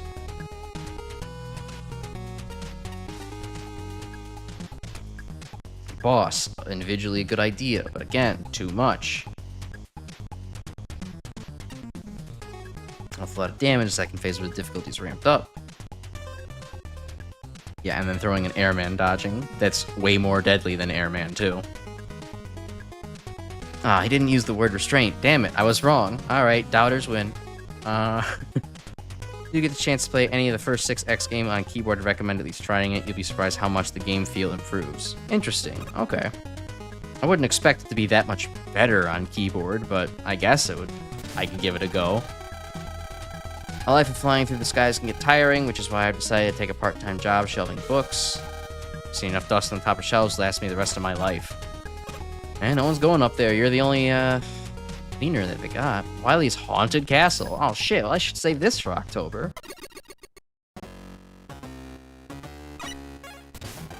Doctor, that's a good Wily sprite. Ah, Crash, you arrived. I need your help. I don't know how it happened, but my glorious new fortress has been acting up. It's kind of quirky lately. Is it past 3 a.m.?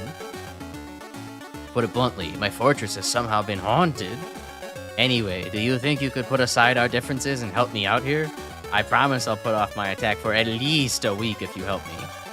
Oh, and if you can find those blasted tokens I accidentally left inside, I'll upgrade the deal for 2 weeks. No! What?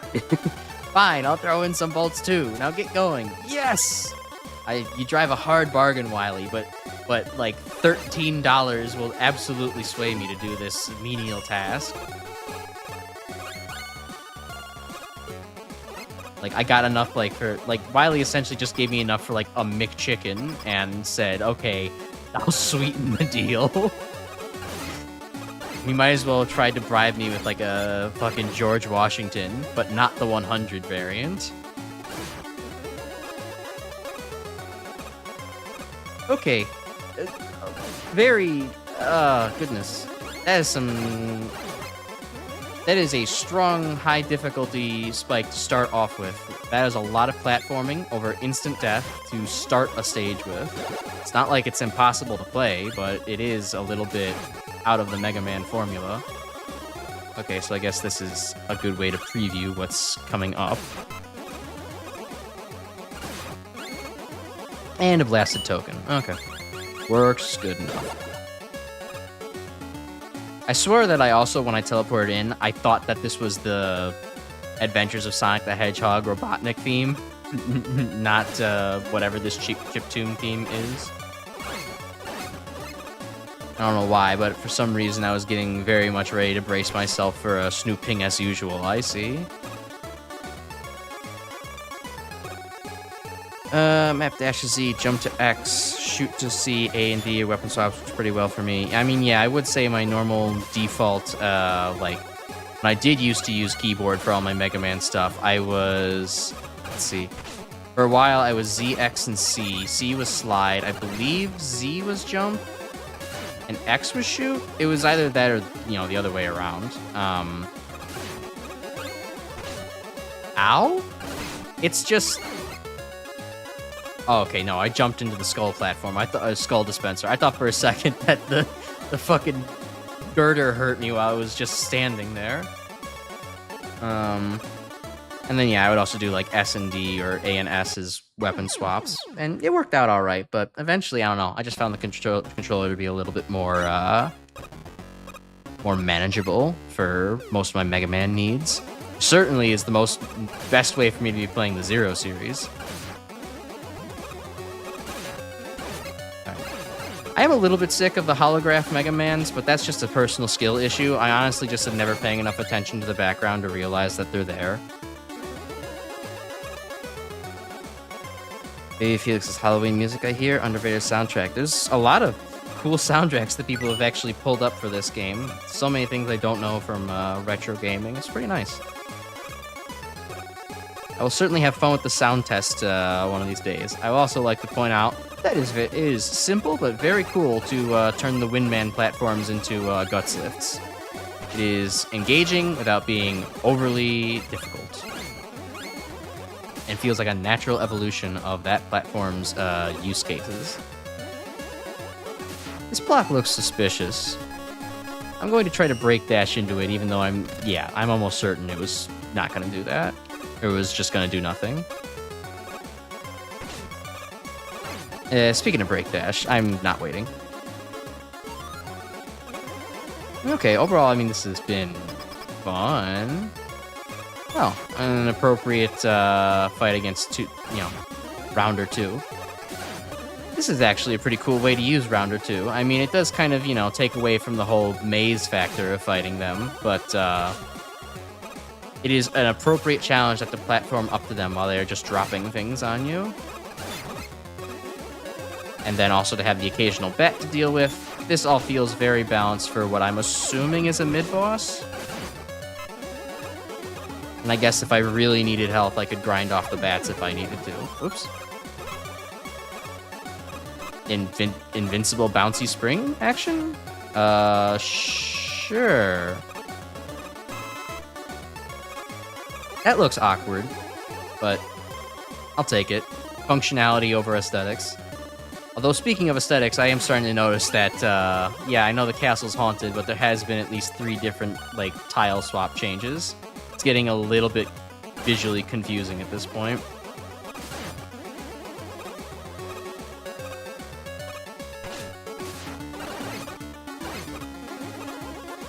Come on, come on.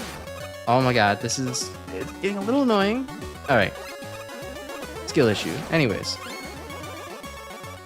He's excited.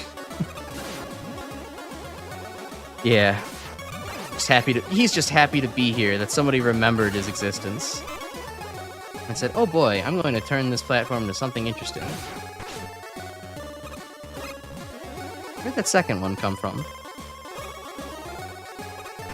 Oh, god damn it. And speaking of things that I'm not paying attention to, those stupid holograms.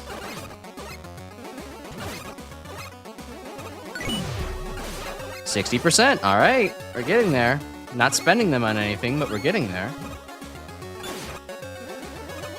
Oh, that's why I haven't been noticing the stupid girders. They're actually spawning in, just like you would expect from Astro Man stage. I don't know how it took me that long to realize that those things are spawning in.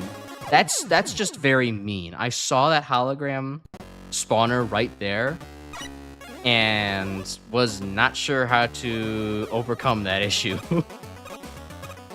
That was just a platform for your freaking life, and I failed. Alright, I waited for this once, not doing it again.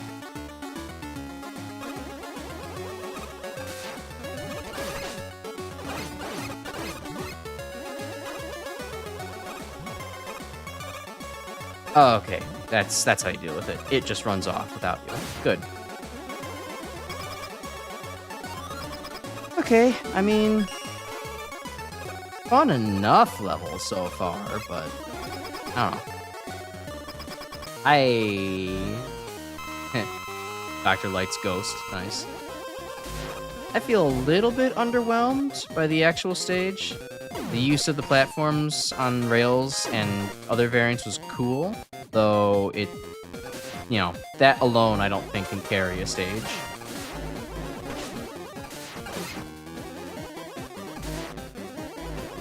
Although it is a fun twist to have a Dr. Light capsule. That is cool. Alright, I'll just keep jumping in the center then. Kirby block ball. Oh yeah, this did sound a little bit familiar.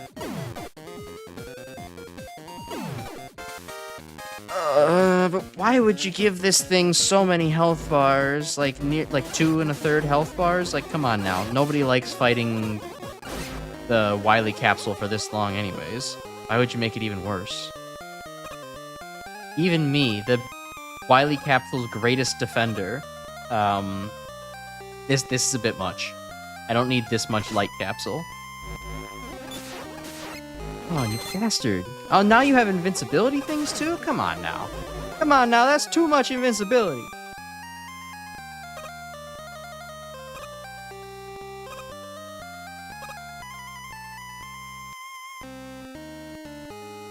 A whole bunch of top man to deal with.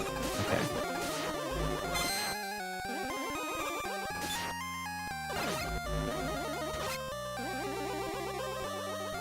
And Femur, so is the boss Rockman 5 air sliding.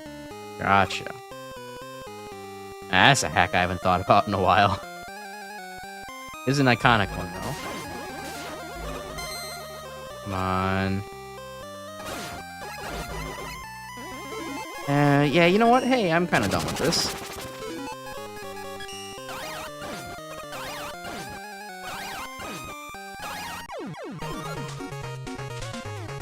Like as a big offender, you spy Celestial Woman is basically a Wily capsule disguised as a Robot Master. Celestial Woman is basically 5 Wily capsules stapled together, with like the firepower of what Sunstar's canon capabilities should be. No. That is not a Wily capsule. Buster only run over without tanks. You're wild and frankly insane. I hope you recorded that, or at the very least, your own posterity. I believe you, but damn, it would be impressive to see. We're helping Wily clear out a poltergeist? Shouldn't we be pointing and laughing instead? And oh no, Mega Man's a good soul. Leave that to Proto Man to laugh at Wily. I like the feel here. I'd expect the Haunted Castle to be all spooky and dreary. Between the bopping music and the reliance on regular dev kit assets, it becomes a subtle Saturday morning cartoon sort of haunted, which is cool. Theming manifest, Shadow Mega Man at the entrance was beautiful. Number of bouncing platforms that can only be explained by ghosts. Shadow Mega Man's effective obstacle. Dogcran pits make good punishments. Batons are excellent. Appreciate that the variety they can spawn was kept low, eliminating some of the excess RNG problems. And the flip platforms get to good use. Design itself is a little off, not for lack of trying. This haunted castle has a wide variety of interesting scenarios, particularly with its 2 bosses. However, the level has a strange idea on how to use instant death. The player's thrown into a segment that's basically stop and die. However, as the level gets more complex, it gets less deadly. Cancels out any difficulty curve and makes it feel about the same throughout. Still growth as you get further. The loss in difficulty curve is still to the level's detriment. Yeah, that very beginning segment was the worst part, which is just strange. Beyond that, my only other complaint is that the boss is a little on the long side, owed to ridiculous airtime, and can break outright if you fight him wrong. As a whole, this is a fun level. Difficulty curve is a little too off-kilter, but the overall experience is a good time. Fine job. Yeah, I mean, it's not that bad, but... Move the 4th phase and that boss wouldn't suck as hard as it does. Yeah. Sorta agree to disagree. I don't know. I'm trying to actively block that out from my memory. Not really getting too much of a haunted vibe from all this, aside of the general theming. Either way, the stage has some decent things going for it, but now without a few issues as well.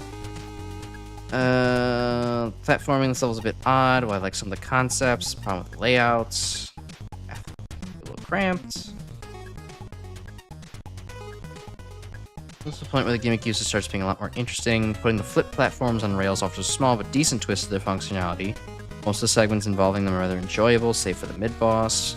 That one room towards the end that features an astro wall and a long winding rail. Much for distraction. That aside, we also have a custom boss to contend with. While I like the concept behind them, I definitely would have preferred it if it didn't follow a perfect pattern with its attacks. Also discovered a pretty major bug with this Firestorm attack. If you get rid of some of the flames with the water shield, the boss becomes stuck in an idle state. Interesting. I still found the fight to be the easiest part of the level, as Desperation Mode doesn't really make them that much more threatening. It would have just been nicer if it wasn't, you know, so much health. There's no reason for that. Not that bad of a stage. Could have been easily better. Yeah, the tragedy wouldn't place 7th in an event on time. Oh, that's rough. That is rough. You could have been in the top 10 if it was just submitted on time. Oh well. At least it can be remembered as something amazing. So you started out well, becomes towards kind of unreasonable. The Astroman screen gimmick is decent in its usage here.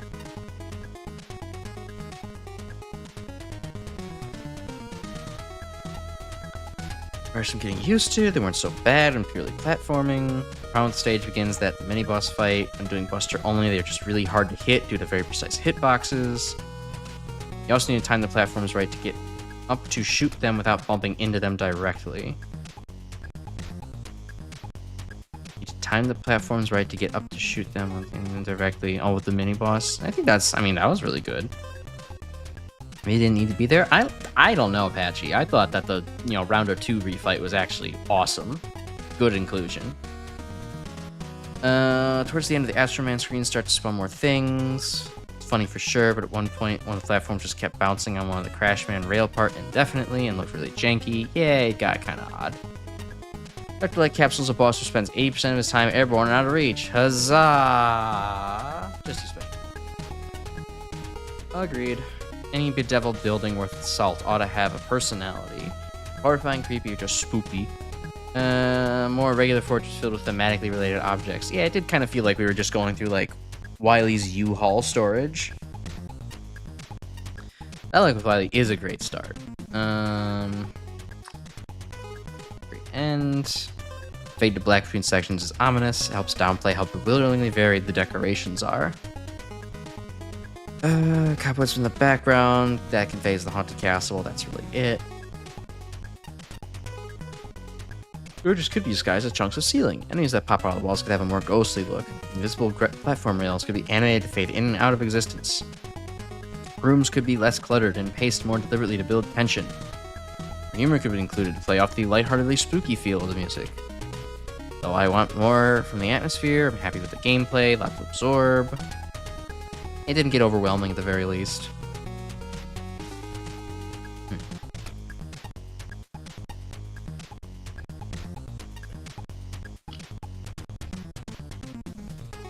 Glitchy bouncing flip platforms, where the first token uses a random teleporter instead of more restrictive architecture to deter cheaters. Mini-boss room is nauseatingly busy. Power-ups are far too generous. Really? Things tend to get messy when objects spawn scrolling walls. There are logistical issues with infinitely spawning stationary objects, so the execution can be tighter for a haunted castle. Yeah, it's a good effort, but yeah, I don't know. Kind of a blasé stage for me. Irony, this happened with the creator submission 48 hour as well. Oh no, that sucks. Would have been placed 20th if it had not been submitted late. Still would have been quite high, but yeah, I mean, the author just has a problem with getting it in later than usual. I'm sure that's just they want that much polish to make a good level, but, you know, the timing of everything just never works out when everybody has a real life to deal with, you know? Maybe for the next competition, they'll do, you know, they'll be able to redeem themselves. I actually enjoyed it. Combination of gimmicks, enemies. While the Castellas that feel generic and forgettable, clear identity. It does indeed has a clear identity. Generally memorable moments of panic as you dodge falling ceilings, weave between bats, and somehow missed seeing the haunted mirror that's very clearly visible and thus get bonked by your doppelganger. Yeah, I kept getting screwed over by that. I never looked for the damn Mega Man clone spawners. Yeah, kind of a mess. Only spawn an unavoidable enemy, a girder knocks them into a straight pit. It never really happened to me. It's on a pretty reasonable rhythm. Platform challenge is even possible without weapons? Really? Come on now. I think that they were used very well. Boss is unexpected. Iron's thrones out are fun, but doesn't need that much health. Agreed. Pretty easy, yeah. Health boost, even more egregious, really just does not justify having 2 phases. First 2 tokens are fun to collect, but unfortunately the third one was incredibly messy. And I didn't even really remember collecting it that much, so yeah, not a great sign for it. At least today's Big Fish is going to submit a level that would have won the contest, but it ends in like tier 5 due to late penalties. Yeah, that's gonna be sad to happen.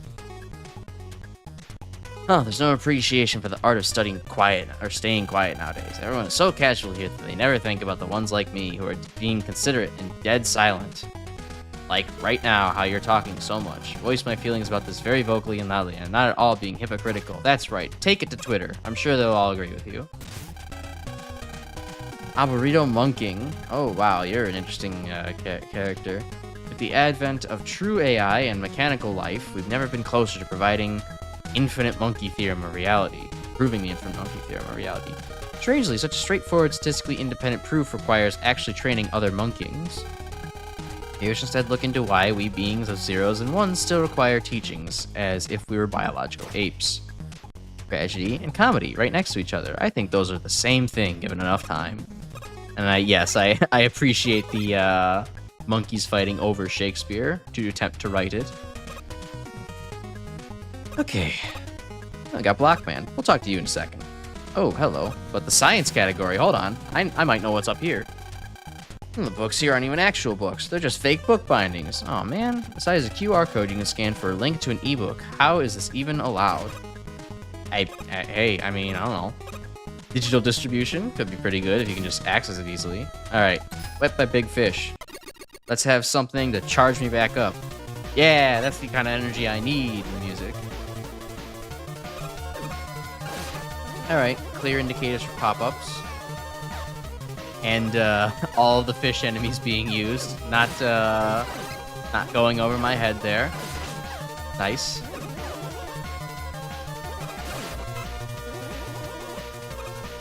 Also a level where I'm not going to have to pay so much attention to finding a little token. Appreciate that every once in a while. Alright, these things can jump infinitely high. I mean, I know that's just part of the gimmick. I never quite understood why the piranhas have infinite jump height. It always felt a little bit ridiculous.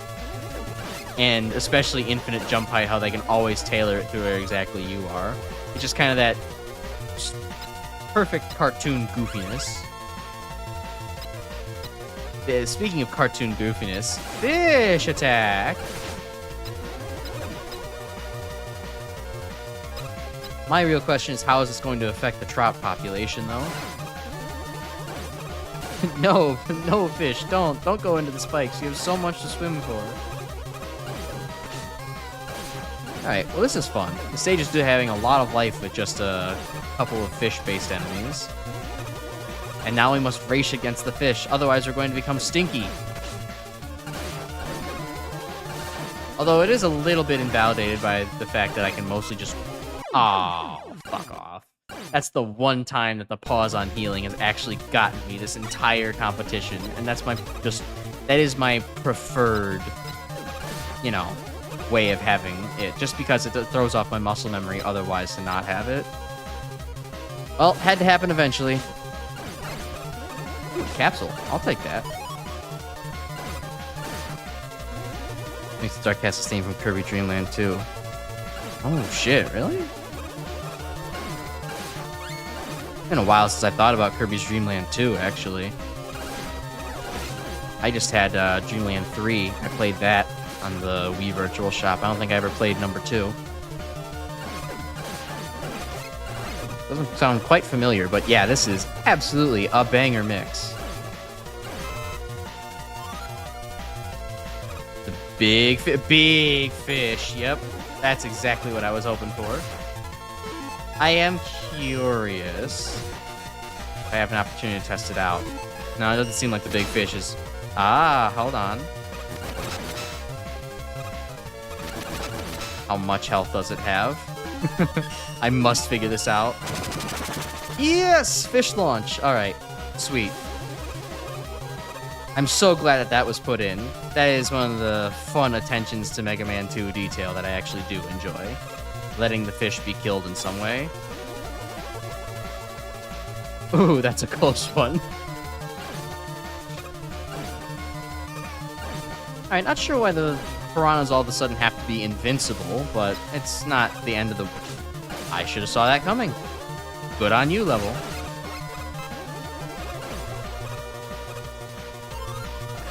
Consider that can kill them with one quick boomerang in Mega Man 2. Yeah, it's great. And it's very great that Big Fish here decided to recognize that absurdity and just like, alright, you can still kill them with, like, something at the very least.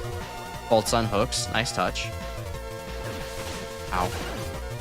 Challenge is still good pacing. Making me have to actually remember that there's a piranha spawner there. I'm loving this level. I could see why it would have been so highly rated. And the wind indicator, too, really helps things, stay fair. I know what gimmick I'm going to be facing in a given section. And it ends just as the gimmicks are starting to, reach their peak. Excellent. Excellent, excellent, excellent. Kine, thanks for playing this cool stage. Make sure to check out these cool dudes for the assets used in the stage. Graphics, Caricato, music, Miss Something, Delta Mudkip, Coding, Big Fish, Playtesting, Snore on Pyro, Big Fish, Yoshi Adam, Mini Macro. By the way, I'll be fighting you in the next room. I hope we'll have a great time, and a friendly spar to top things all off. What's not to like? Jaws running on a big road. Nah, mate, watch this. Annihilates him with a thrown boomerang. It would be a very different game. Or a very different movie at that point. Ooh, okay. Interesting, interesting. And is still using all of the Kirby-based attacks for this. I don't remember Kirby exactly having a gun ability, but it's not outside the realm of possibility. I mean, at least he didn't have the gun ability yet. He got that a little bit later. Alright, so I fought that a little sloppily, but definitely could have been done completely fairly. No, that was an excellent boss. Excellent boss, excellent stage, wonderful. Bellissimo. Too bad that it's 25% late. The plush box were holding other plushies that turned out to be too cuddly. Should have made it less cuddly. Actually covered it in plate wrought iron. Wow, a 98 from Flashman. Damn. From Crocodile Dundee, you could beat Jaws in a 1v1. I'm so good at power scaling. It's kind of a... Well, at that point, you basically have a rock, paper, scissors situation going on. You have Crocodile Dundee beats... Oh, no, wait. I'm thinking of the wrong guy. Yeah, never mind. Never mind. Joke, bit canceled. I'd say 7.8 too much water, but there's no water at all. All seriousness, what's here is pretty freaking great, Lois. This fishy level's a fun time. It's great use out of all this stuff. Yeah, the tuna shoots are amazing. The late stage win added a lot of appreciated variety. As a whole, it's just plain fun, with or without the advertised water. Few issues. Besides Ace Mambo vanishing before his time, he could have really worked well with the wind. It only appears once there and is easily dispatched. Found Big Fish overall lackluster. His concept is fine by itself, but instances like the super tight ladder or the tuna shoot sandwich can be aggravating due to the punishment factor. Yeah, I'm glad that I got through the ladder pretty without harm, but the tuna shoot that I messed up, yeah, you know, it was a good gotcha moment. Didn't like their purple shoot telegraph. It seemed very tacked on and jarring with the rest of the visuals, perhaps a contrasting color that isn't brand new. Invincible enemies didn't add much to the level. Yeah, they're kind of just weirdly thrown in there. Wet's a pretty fun time. It's entertaining from start to end. Kine fight's good note to end on. His wind can easily kick in before you've had the chance to get a feel for his abilities. I'm glad I got to play this. Boomerang beats Shark, Shark beats Seal, Seal beats Bin Laden. I get what you're saying. Oh hey look, it's September 10th today. That's a great joke. No, I think I was confusing Crocodile Dundee for fucking Steve Irwin. Like, I forget his other title, but like the guy, you know, he got killed by the stingray, and the sharks eat the stingrays though, but he could take out the shark, but that's not the right guy, and so it cut the bit. Move on. Aside from the obvious potential themes of water, I honestly wasn't sure what to expect from a stage simply entitled Wet. Turns out there's not even a single drop of water anywhere in this level. Hardcore. If you check my Twitter, you can maybe tell that I didn't forget, but that's an Easter egg, if you want to check the stream announcements. Turns out there's not even a single drop of water anywhere in the level. Despite this absolutely blatant false advertising, though, I'm more than willing to forgive it. Fantastic! One of the few levels I've seen that centers around enemy spawners, and one of the rarer ones that actually pulls off up and down themed enemies well. Loved how each aspect of this level is used, the different jumping, floating fish variants, fish dispensers, and wind complement each other. Slip up or deaths on the player. Yep. One part near the middle of the stage that struck me as off. Being a ladder directly over the big fish. Yeah, it was pretty tight. Aside from that one brief spike and challenge, though, the rest of the difficulty curve is perfect. Honestly, I'm not sure if I have any other big complaints with this stage. The only other thing to mention with this level is Kine, and again, I can't really harp on his fight. His fair telegraphs throughout and doesn't overstay its welcome. Didn't even mind the wind in his second phase. I didn't even notice the wind in his second phase, to be quite honest. Yeah, excellent work. Soggy. Well put together level. Free to use the fish enemies. Good indications where things are going to pop out. Yep. I mean, yeah, overall really fun. I was even struggling to even have a thing to complain about, yet thankfully the judges are, you know, finding the occasional thing here or there to nitpick at. A bit unfitting to the theming of the stage, giving off a bit of a disorienting feeling with the odd pitch shift in instruments it chose. I guess. It doesn't exactly scream fish. Boss is alright, most of the attacks are fairly learnable, engaging, leading the rainbow clones. Wind, while interesting as a boss in pinch mechanic, kind of felt like an unnecessary difficulty increase. Fight is already kind of a non-trivial one. I guess so. But with a very learnable and repeating pattern.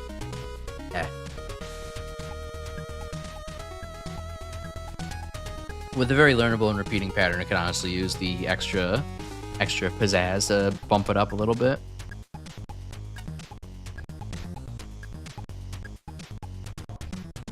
This is what a level looks like when every aspect is carefully planned and polished, and it makes me so happy.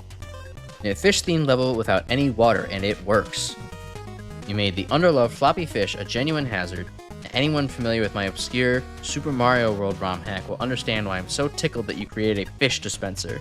You made enemies popping out of pits fair and fun, and for that I salute you. Hey, I agree. It was really good use.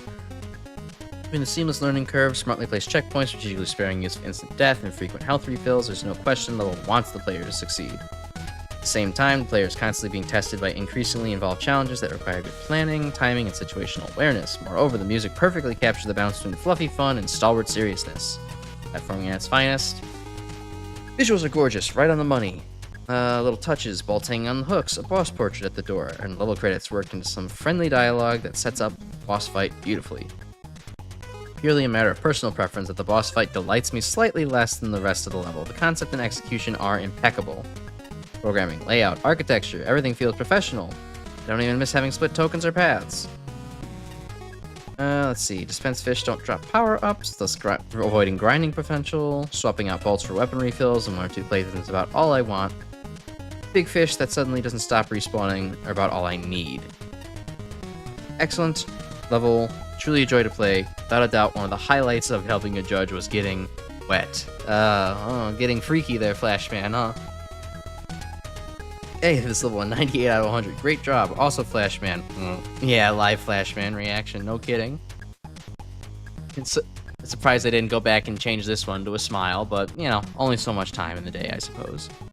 Level's main focus, something that's easy to screw up. Timing challenges and gotcha pit enemies. Swam right past that and stage ends up really nice, fun, if easy romp. Clear graphical indicators for surprise spawning enemies coming in. It's a great way to handle this, but sometimes get lost in the detailing. Minor quibble at best. Timing challenges are easy to rock. A few instances took any real effort to get down. I think the difficult highlight of the stage is the boss. It's just a nice, clean, fun fight. I wouldn't quite say that. I liked all the challenges with all the fish a little bit more. But thanks to being always vulnerable and having standardized defenses, thanks to great use of the wind gimmick, the attacks are tricky. This level shows rather solid design chops, super duper close to being superb. Almost amongst my favorites. I don't know if the stage is tad too easy for its own good. Yeah, but would much rather you have something outstanding as welcome. Very fair. They used Tempura Man's doofy boss portrait for any levels Flashman really like, considering he's a Flashman clone. That would actually be pretty good. that would actually be pretty funny, honestly. But, you know, I'm sure they wanted to keep the judge portraits somewhat serious, right? I mean, I know I have the goofiest one currently a reaction to my stream right now, but at a certain point, it's like, okay, we have to at least keep them all on theme, right? I've had enough of people calling me a blockhead, so I'm studying up here to prove them wrong. What should I read about next? Nuclear physics, trigonometry, or highly specific trivia about 20-year-old video games? I'd recommend chemistry. I'm so cool, right? Nobody wants to hear me talk about chemistry. What? Now MaGMML3, Hot Crash. I feel honored to be competing in the same tournament with such a renowned robot. Oh, thank you. I know. I have just so many Twitter followers. Almost all of them are bots. However, I seem to be in a bit of a rut. All of a sudden, I'm struggling to beat any of the simulations. Would you like to spar with me? Think it would help me get on my flow back? Yeah, sure, why not? Follow me to a corner of this library where we can safely make some noise. I didn't think that there was a good place to fight in a library.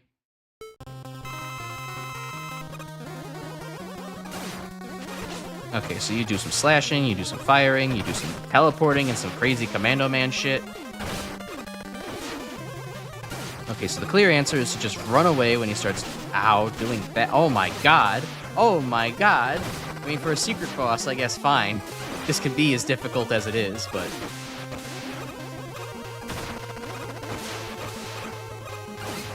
yeah, this isn't actually too bad. I just need to actually get ready for what's coming. I would want goofy judge portraits. Yeah, of course, but, you know, they would all have to look like you and blah, blah, blah. At least in some recognizable fashion.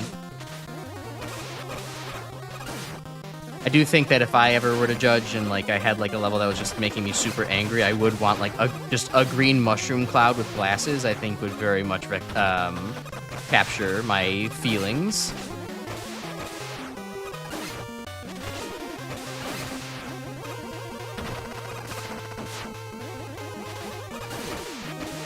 Okay, I'm understanding this boss a little bit better now. Just have to really focus up for it. Cool. Feel reinvigorated. That battle had my blood pumping. Please take the spare energy element as my thanks. I don't need it for this tier anyways. I don't know who you are, Namahage Man, but you seem cool. A pog face portrait. Yeah, that would be a good... I mean, that would be a very good all on its own. My avatar doing the pog. Yeah, exactly. Love that myself, too. Alright, I already talked to you, Blockman. Blockman, so did you discover the basics of general chemistry while I was gone there? You know that your electrochemistry is going to be important. It's how you get powered, after all. Romance, robotics, science, fantasy. This shelf has some physical video games donated by Free Fish Inc. They've got the entire Fine Eel fantasy.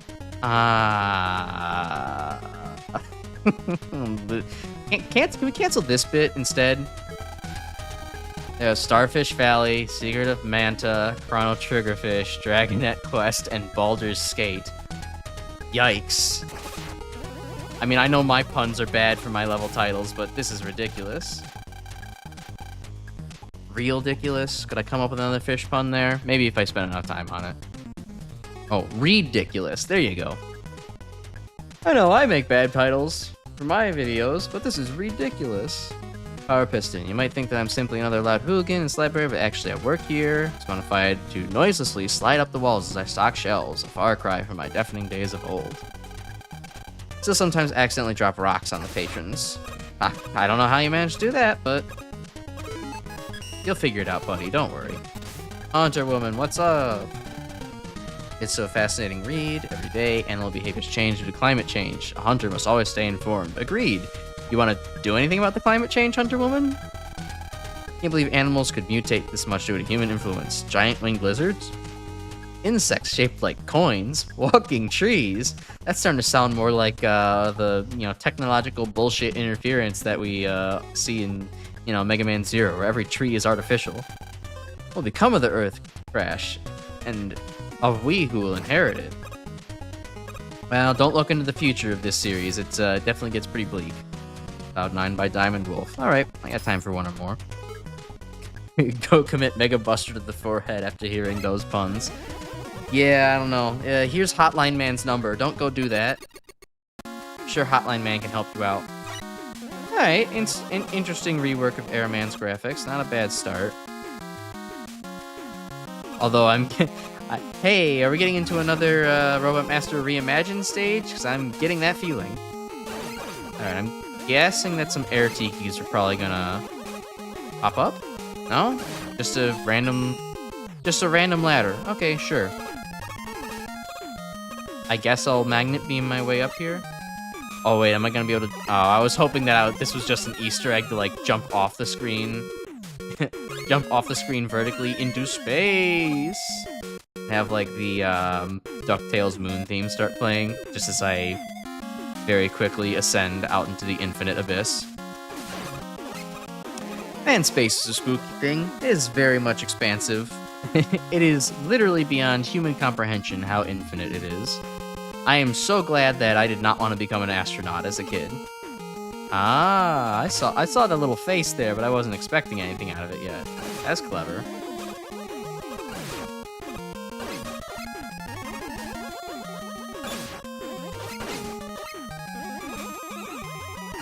Okay, come on. Slow-ass platforms back here. For this stage, what if Airman was actually good? True. What if Airman didn't have the insane problems of just having to wait constantly, and here's all the instant death, and then here's the random clouds that that impair your vision, but not actually impair your vision. And then also, you know, Airman himself, just like having awful patterns to dodge. Oh, I get the sinking feeling that I'm gonna have to fight Airman at the end of the stage anyways.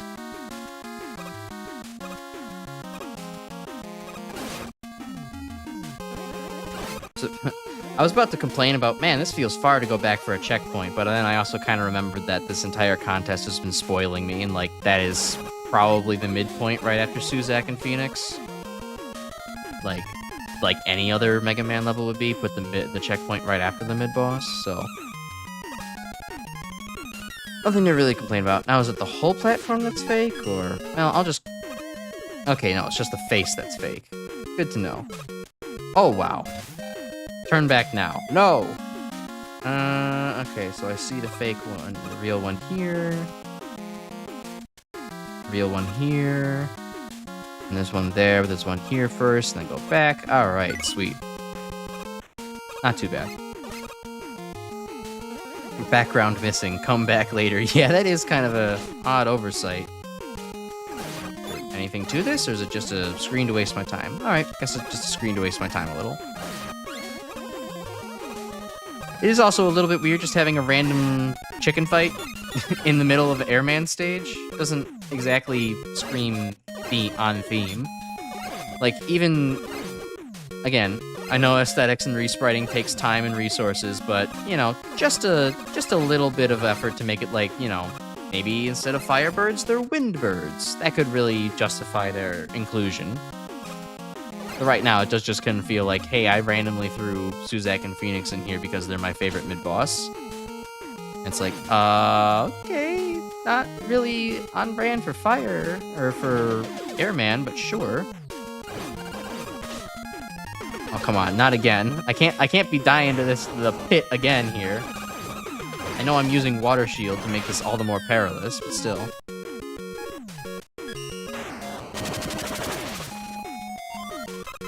Okay, that's even weirder then if going down's the intended direction after this. That doesn't make any sense. I shouldn't be dying from falling down. Oh, and more fake platforms. Sweet. They are birds, they fly good enough. Hey. Airman, anything too straightforward. Obviously, you're gonna fight Zeus Man. I would prefer that. I'll prefer to fight the, you know, the god of all of the other gods. And missed the jump. Okay.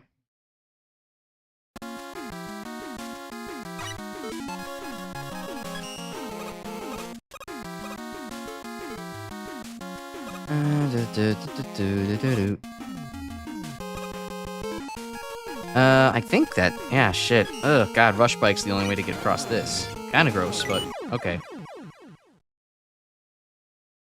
Are Tikis any more relevant for wind-based Robot Master? Yeah, you got me there. At the very least, they're just, you know... They're already there, so they're kind of end up being, you know, thematic, but they could definitely... At the very least, they're vaguely cloud-themed, so... Take it, and I'm sure there's probably some reference to, like, you know, Japanese air devil that I'm not understanding. So, like, you know, it's functional. It looks like some kind of, you know, Oni type character. Why not? It's believable enough for me, damn it.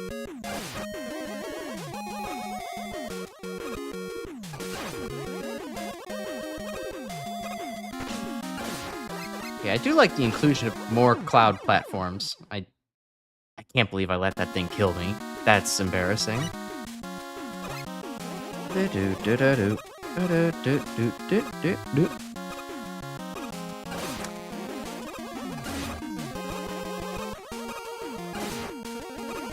Well, at the very least, well, I shouldn't speak too soon, but at the very least, I haven't seen a I Can't Beat Airman reference in this stage yet. There's more than we could say for MaGMML3, or hell, the Dabbing Airman remix stage, so that's a plus. I do like the overall aesthetic, overhaul to the stage. It's very pretty. And, there's solid platforming here, and I really, really enjoy the fake platform gimmick here, where if you just pay attention to what they look like, you can tell. It is starting to just turn into maybe the same faults of Airman with the slow platforming speed again. But there's at least something to do while I'm waiting all this time, so it's not that bad. Guessing that's the boss gate. I want to go over that. Anything over here? No? Okay, there's still more level. Sure. Some water shield back. Use that. Okay. This, again, aesthetics points probably comes off from this screen alone. This is kind of jarringly strange. Like, it looks nothing like the rest of the level. The clouds are very weird, and, like, they're static, unlike everything else. And then these window frames are just, perfectly cut from the background rectangles. And to break things up in a unsatisfactory way. Also, hello. I missed a third token somewhere? Unless you're not the final boss. This is a little chaotic to dodge. Oh, I guess it's not that bad. Okay.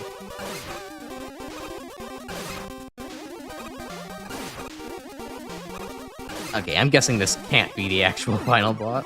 It is? That's the boss of the stage? That was so simple.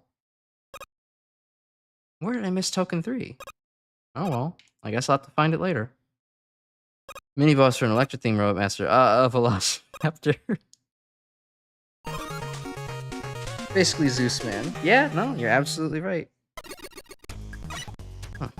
Well, okay. I mean, fun for an Airman remix. Obviously, it's going to lose points in the inspiration department. And the final boss is a bit of a letdown. It was very much kind of slapped in at the end there. And the stage felt like it kind of ended... The stage oddly felt like it ended abruptly, even though the length was kind of correct for the stage, and the difficulty of the final room made sense. It didn't really feel like the gimmicks culminated into anything. I was kind of sad to not see the fake-out floors come back more in the last area. I'm sure I probably missed it on wherever the third token was, but... Yeah, I don't know.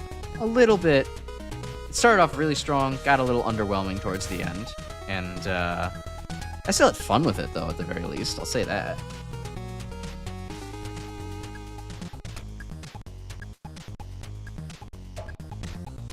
Enjoy the next stage. Alright, well, we'll see if I can get there. I think I'll do that one and then call it a day.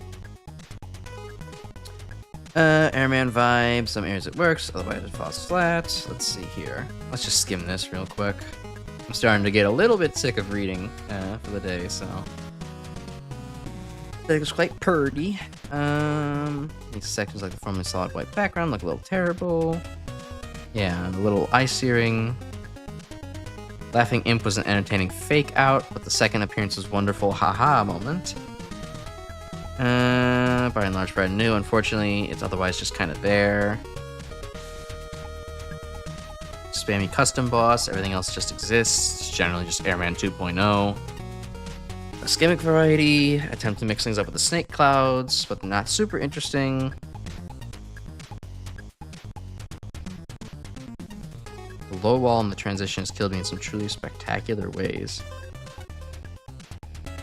Yeah, I missed it, so I have no idea what he's speaking of. Big Lightning Note's kind of a spam fest. Don't have a drive to actually engage with the bosses intended challenge either. Risk level is high enough so you can just Buster Snipe, which is just as well.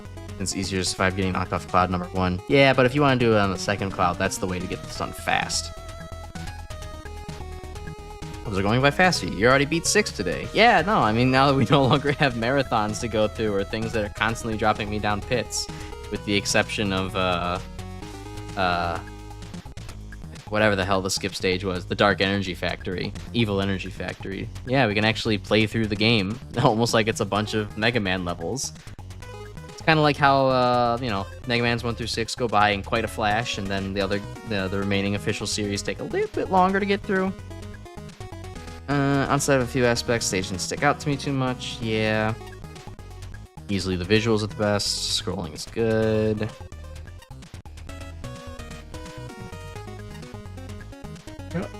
Yeah. On shift, where it's just a flat shade of blue.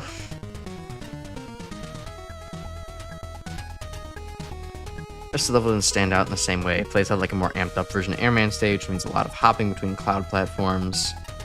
Challenges are laid out decently, but they weren't super interesting. Fake platforms and the boss. The former gets some interesting use. The second one threw me for a loop until I discovered Rush Bike was the solution. Third token room struck me as odd since the given solution really doesn't seem like it should work, but surprisingly sliding from the cloud platform is pretty consistent. Oh no! Spoilers! Not too bad though. My fault. Then we have the boss, didn't enjoy that much. Yeah, just kind of boring. Spark Chaser, yeah, I could really take that part of boss apart. Airman 2.0, 9.0. Yeah, Airman is probably a pretty heavily remixed Robot Master. It sticks out in a lot of people's minds. That's another good point. Kind of like a remix of Airman stage with a lot more addition to it. Kind of also the same problem with the other remix entries, where the stage is stuck in a paradox, not certain if it wants to be faithful to the original or stand out. Still having to deal with the slow-moving clouds, the fake-out platforms with the Japanese goblin face. Different is a pretty clever gimmick.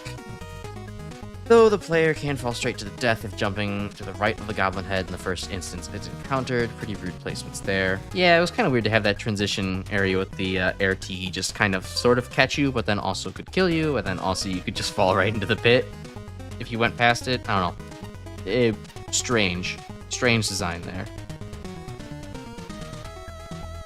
Can't really grasp how far the fake platform extends to. No, it's just like the it's the two blocks that makes up the two tiles that actually makes up the fake face. Like, I don't know, pretty clear to me. Utilities rendered useless. Not a very fun room. Gotta disagree. Long transition to the low-hanging wall in the room. The third token. Delivery made so you're very likely to die if you fall. Fail to time the very strict and awkward sliding window. Yeah, didn't find it. Gotta go back for it. Second boss, the big lightning lord. Less time to react to the lightning bolts. Very prone to getting knocked off. Underwhelming, but you get it, so okay. Disorientation. The scrolling background takes some adjustment. I mean, you know, we know that Flashman is prone to motion sickness man attacks, so that's personal opinion. Hits are easily mistaken for screen transitions. From the wrong thing, Lumi disastrous. Cloud platform challenges aren't identical, they're very similar.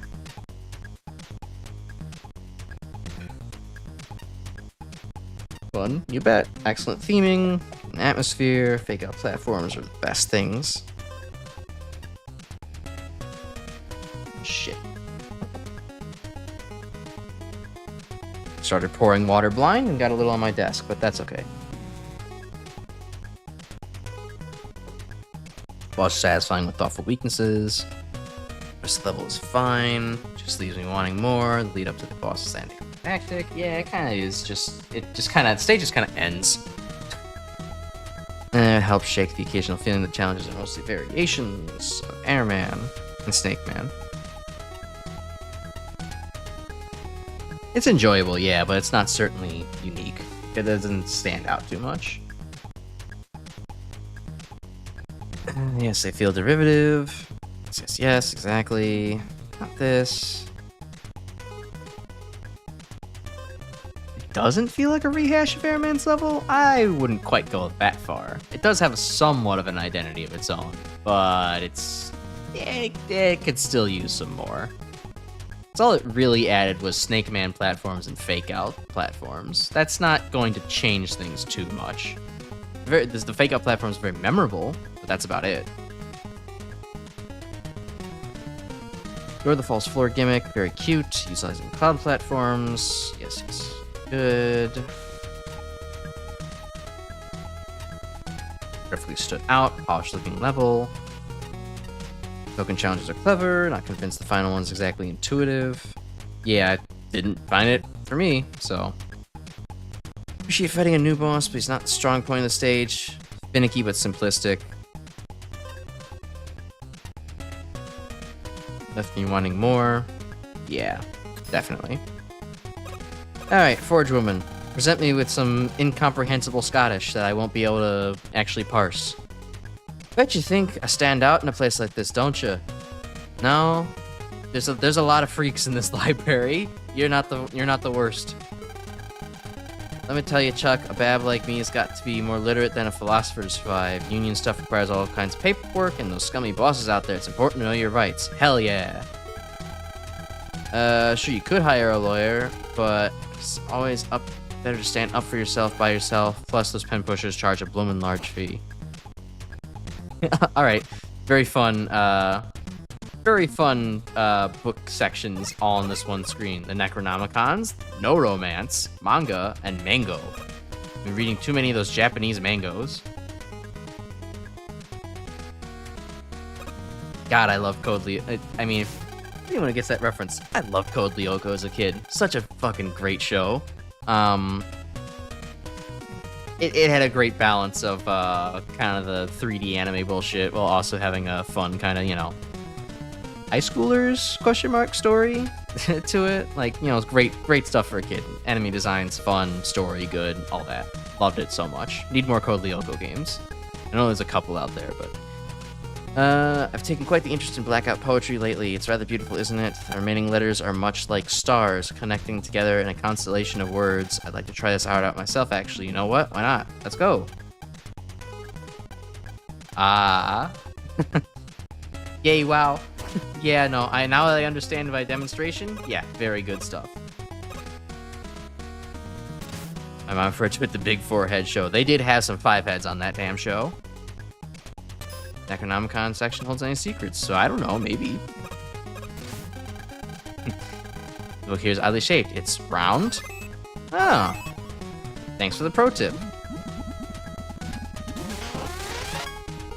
Purple Meteor. Wanted for terrible acts of violence. This intergalactic fugitive is now your pet rock. If found, call 3412. For Maniac Mansion. Don't get it, but sure, I'll take free plushie. Why not?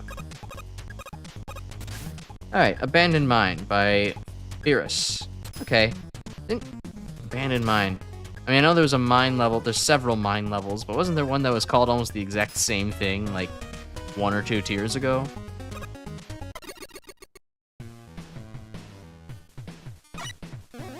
Oh. Hello. Hello, Gray. Alright, we actually have full air dash controls. Interesting. Alright, we'll turn the music up for this at least. And, what music was this? I know this is from ZX. I'm struggling to remember. I think it was... not Flammol's area, the other fire... Fistleo's. Yeah, it was Fistleo's area. Alright, sweet. Alright, this is definitely fun.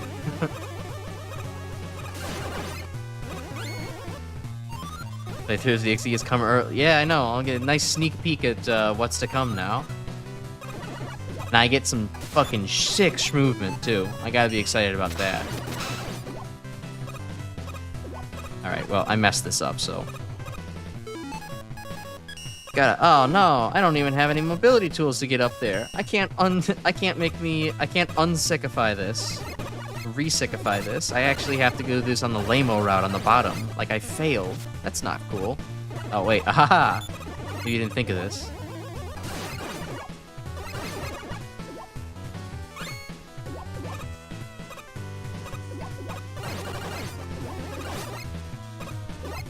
Nice. Spoiler, you can wall jump. Oh. Good to know. Probably would have figured that out on my own with enough time, but Good to know.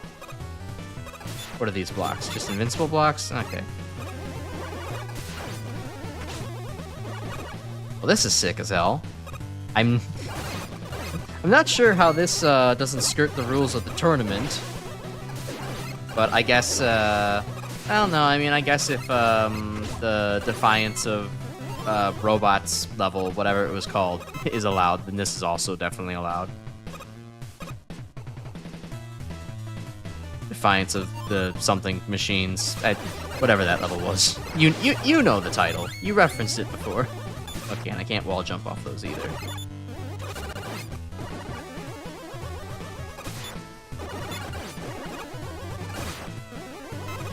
I will say that's maybe one thing I did kind of find a little disappointing about ZX, was that it kind of took from the Zero and X series playbook of enemies are mostly on the generic side, like they can fit anywhere. They're not all in that category, but a good number of them are, and just a little bit of a shame. Because, you know, I love me some themed enemies. As a classic series baby, I can't not love me some themed enemies. Oh, alright, and rocking on. Alright, you're speaking my language level.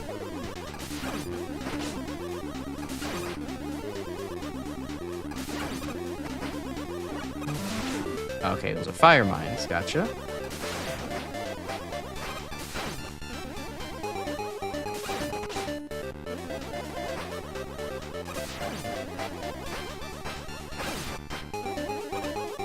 Alright, simple enough rendition of this fight. I like that. Nothing too complicated.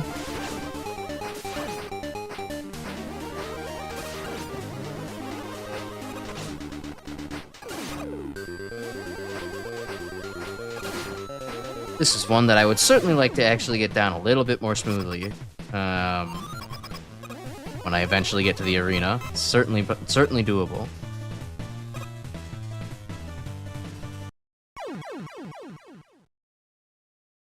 There's no rule about modifying Mega Man's moveset, just the special weapons. Yeah, fair enough.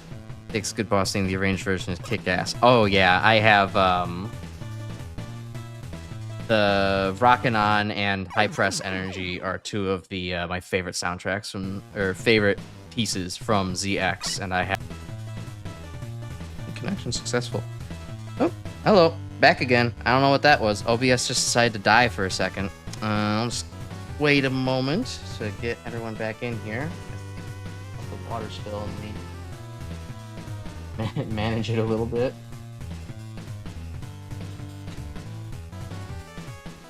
Okay. Yeah, hold on 1 second.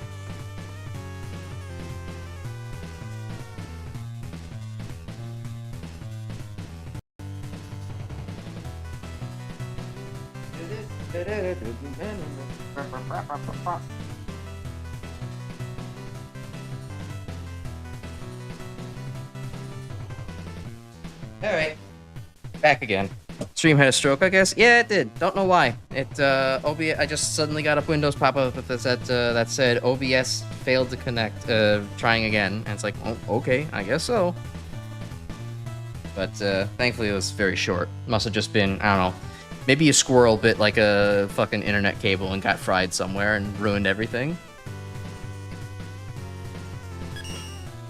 But yeah, definitely on the topic of music, I do wish that, Mega Man 11 just took musical inspiration from the ZX games. That would have made Mega Man 11 perfect for me. That's literally the only thing in Mega Man 11 that I don't like, is just the soundtrack is kind of weak with the instrument set. Could have been so good, but they just decided to use kind of some very weak synths for everything, and it kind of brought down the whole musical experience. Gameplay is fine at least, though, so that's what matters the most.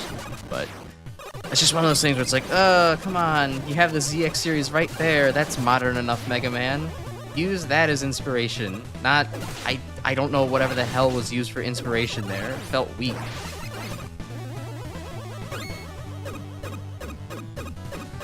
I am the jumping robot now. I will have fun. You will do what I say. Anyways, goodbye. Oh, uh-oh. Nice, saved it. I almost had too much fun there, but saved it anyways, so I'm just so good. Okay, bad idea to stop there. Bad idea to stop there. Crashbuster icon is represented by Gray's feet. Yeah, I'm not entirely sure what's going on with that one. I don't know if that's a normal effect of playing as even Mega Man, but it's a little wonky. This was certainly slapdashed in a little bit. No, I shouldn't have done that, but there was just a real compulsion to be like, oh, but what if I could jump over the Joe? And no, it didn't work out. All right, I'm getting a little bit sick of this enemy setup. Okay, cool.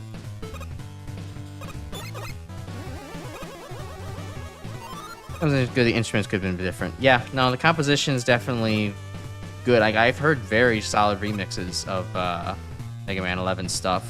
Like, there's a jazz remix of, okay, so I have to do all this and then race it, I guess. There's a very good jazz remix of, Impact Man's theme, and that's not entirely jazzy. It's a little bit jazzy, but it is largely actually incorporating the, you know, industrial sounds in a lot more interestingly, and I really like that. I just wish there was more mods to maybe import better renditions of the Mega Man 11 compositions into the game. That stands, yeah. The synths are just very, very weak. They kind of put me to sleep for the most part. About the only ones that actually stand out are, like, in my opinion, I think are maybe Tundra Man, and then, of course, the Wily Castle theme, which is one of the best Wily Castle themes out there, just in a fucked up sound font. Like Mega SFC is if you know him, he's a real good remixer for using the Mega Man X sound font, and he really did the Mega Man 11 Castle theme justice by putting it into a Mega Man X sound font. It sounds so good. I'd highly recommend checking that out.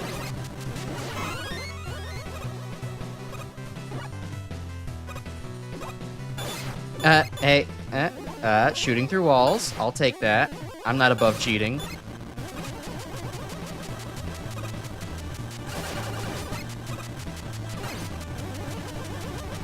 Sweet, okay. Alright, yeah, no, fun level. It's very weird to just kind of be suddenly plopped into ZXA, though. It is, and also the theming. I mean, there's not exactly much theme going on here, just, again, abandoned mine type thing. Cool, but it is also like it has even less theming than the X stage in from Tier 5. Hello, FX user. Well, that's a cool indicator for that. Which way the oranges are going to go. You do kind of just fire blindly half of the time, though. I'm kind of noticing that this boss is maybe doesn't look the smartest.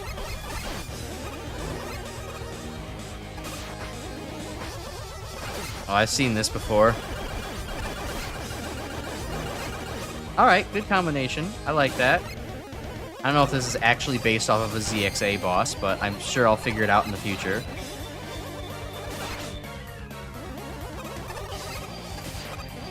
Huh? Ah.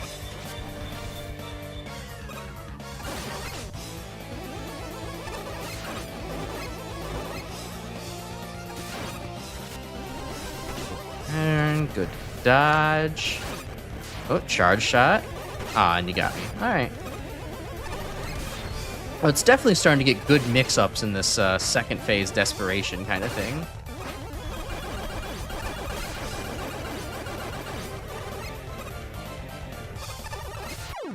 Sweet. Alright, solid.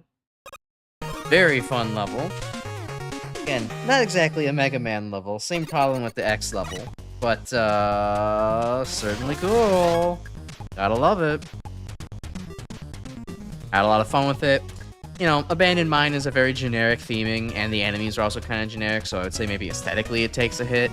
But, and also the functionality takes a hit for my feet being the Buster icon.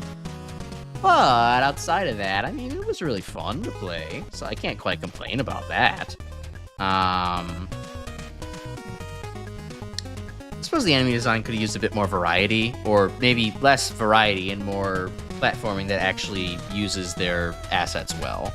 But given that most of them are, except for the one bouncing enemy plus totem pole combination, otherwise it's mostly just Joe shooting at you, so like there's not too much to do with there. But gimmicks were kind of cool that were actually thrown into it, like with the destroying, self-destructing platforms that were also invincible, couldn't wall jump off of them, so, you know, not bad overall. I liked it. I had fun with it. I'm not sure if it's a masterpiece, but I had fun with it.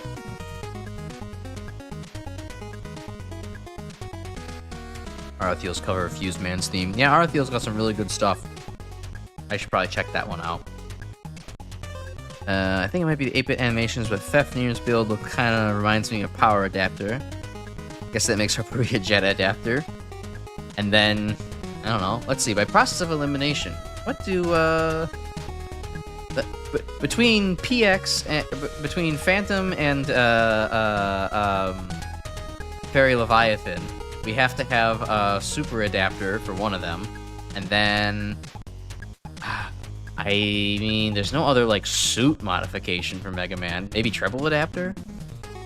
Phantom's Wire Adapter. Ooh, rough pick. And I guess that would probably actually make OX Super Adapter. Didn't expect to be turned to gray for a level. Yeah. Level design isn't bad. The level says the enemy says distinct, particularly the cannon platforms. This building 4 gimmick is very Grenade Man. Makes an effective mix with Gray's dash ability. New character controls pretty well. The game is careful to introduce his mechanics in the event you don't know his game. Fortunately, once the novelty wears off, the level's downright boring. I mean, the dashing everywhere helps save it a little bit, but I would agree it started to get kind of repetitive. And it's a bit drab, yeah. And the dashing or wall jumping is super amazing. By Gray's time frame, these were standard mechanics, and dashing is outright one of Base's abilities. Though it just relies almost entirely on just standard mechanics, won't be doing very well, just ask Woodman. Very little level actually sticks out to me, despite the serviceable design and odd cute details. The 2 boss fights, the Deluxe Galleon, get an annoying amount of airtime, but its attacks are interesting and the fight feels reasonable. Atlas, meanwhile, is an awesome conclusion to the level. Ah, yes, okay, that's Atlas.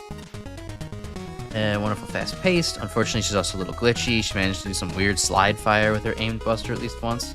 Interesting. Tokens are too precise for their own good. Not bad ideas, just a wee bit much. I mean, I guess, but right before a checkpoint, I think it's kind of forgivable. Not quite hits the mark. Yeah, not for this contest anyways. Phantom being wire adapter seems appropriate when you consider... Yeah, I guess you can. You know.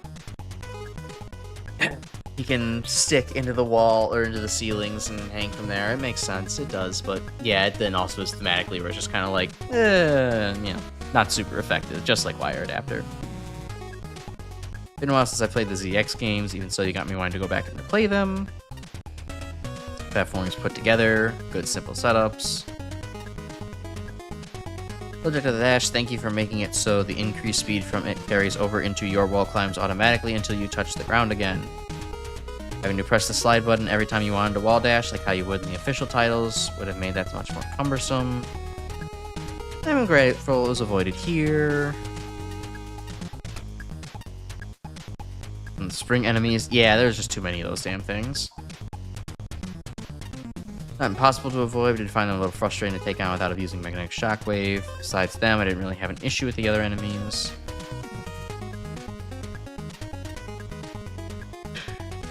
Nothing really to write home about, being a standard fight, solid fight with a pretty standard but still threatening projectile patterns. Atlas, meanwhile, gets a pretty faithful fight to the source material, but also comes with a few issues. Flood the screen. Sole bug of this level, Atlas's position can easily desync from her usual pattern as the fight goes on. Causes her to do things like put mines down in the wrong spots or slide along the ground during a desperation attack. Thankfully, they probably fixed that for the release version, but you know. Enjoyed time with the stage. Yep, pretty cool. Hey, trans. Neat little ZX Advent crossover and callback. Stage to do dash jumping, wall climbing.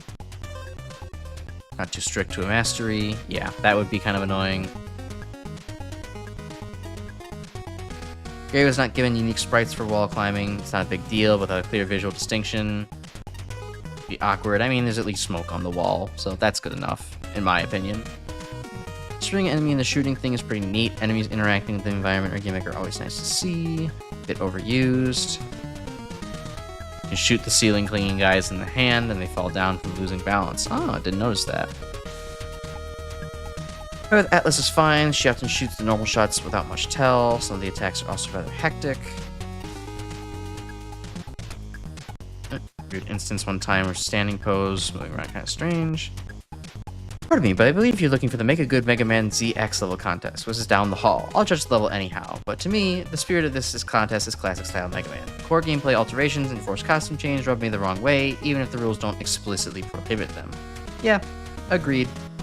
But unfortunately, nobody's running a good Mega Man ZX level contest. We don't have the technology for that quite yet. There's no ZX ROM packs out there that I know of, and no engine for it either. I'm impressed with the quality of the design. Introductions are well thought out, keeping in mind new hazards and new game mechanics. Partial practice for the main boss, delayed hint box at the beginning, directional signs, alerts in the boss fight. Yep. Color scheme's a bit drab. Enemy population a bit high for being abandoned. That's true. And the only weapon refill is an M-Tank. Oh, that is kind of gross when you think about it. While exciting and completely appropriate for a ZX game, might be a stretch for classic players. You need more than one level, 2 if you count Hero as remixed, of practice with dashing, wall jumping, and strategy altering utility restrictions. Heavy on the galleons, yep. Challenges make good use of each asset. Each section feels purposeful and well-paced. My favorites are in the beginning, where there's an incentive to stick to the top path. The area of the platform is splintered over a sprawling abyss. Button activated cannons are fun. Level has a vision. Everything from the music to the gameplay contributes to its success. Boo, I want to judge using my in-game Dav skin. Forcing another character on me is not cool, man. In all seriousness, stage should not be breaking the rules, but it's again breaking the theme, the spirit of it. The other stage that shoehorned the later series Mega Man style gameplay. This one isn't quite as dull enough for something new. Still uninteresting. A little bit. It's a bit safe, yeah. Struck blocks serve dual purposes. It's cool. Timed climbs are rather thrilling. Not quite hard enough to get frustrating. Not so lackadaisical that's a void of challenge. Great stage for one more great thing for it has to teach. It teaches well. Most of the enemies ported from ZX Advent are neat too. I can't help but be amused by being able to knock away the galleon shields. It's also useful just so that way we're not in Sniper Joe hell the entire time. Spitting fights are frankly more fitting than the minigame in ZX Advent.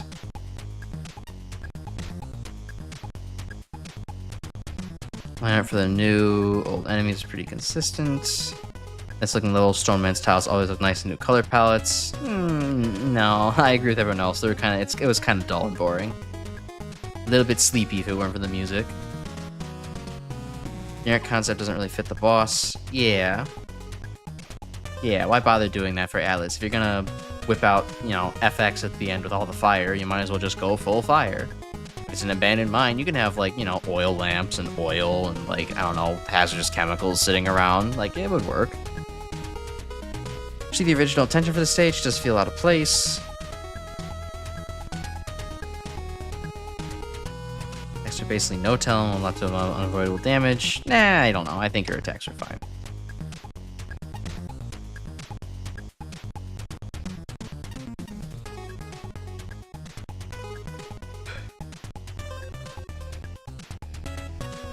I haven't played ZX Advent since my wrist issues flared up. I don't remember Atlas being quite this hard to parse.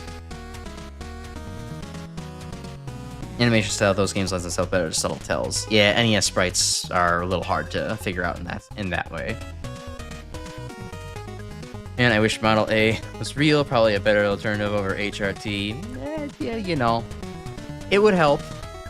Science fantasy is meant for that kind of realm of thought, I'm sure everybody out there could use it, would also appreciate it too. Alright. Oh, wait, that wasn't the end of a Sparks rant. There's one more paragraph. Two, actually. In your source game, she had a habit of pulling off rather useless attacks. Don't think this fight was calibrated correctly for the art's down game speed. This is a weird one to rate. The stage does an awful lot right. I can't deny it has charm, at the same time, fails to engage. Yeah, agreed a little bit. It got my brain going just so I could, you know, dash and have fun again, but otherwise it was a little bit on the drab and boring side. Alright, well, that'll about do it for me tonight. I had fun with climbing through tier 11. I think we're... Well, I'm not going to quite say we're halfway through, but we made quite a bit of progress. I think we burned through 7 or 8 stages this time around, so... Oh, nice. Getting through this game at a reasonable pace now that the levels aren't weighing me down. So, I'll talk to everybody next week. Have a good night. And Grimspecs, I do have a reminder set to get you that footage later. So, see you everyone. Till next week. Bye.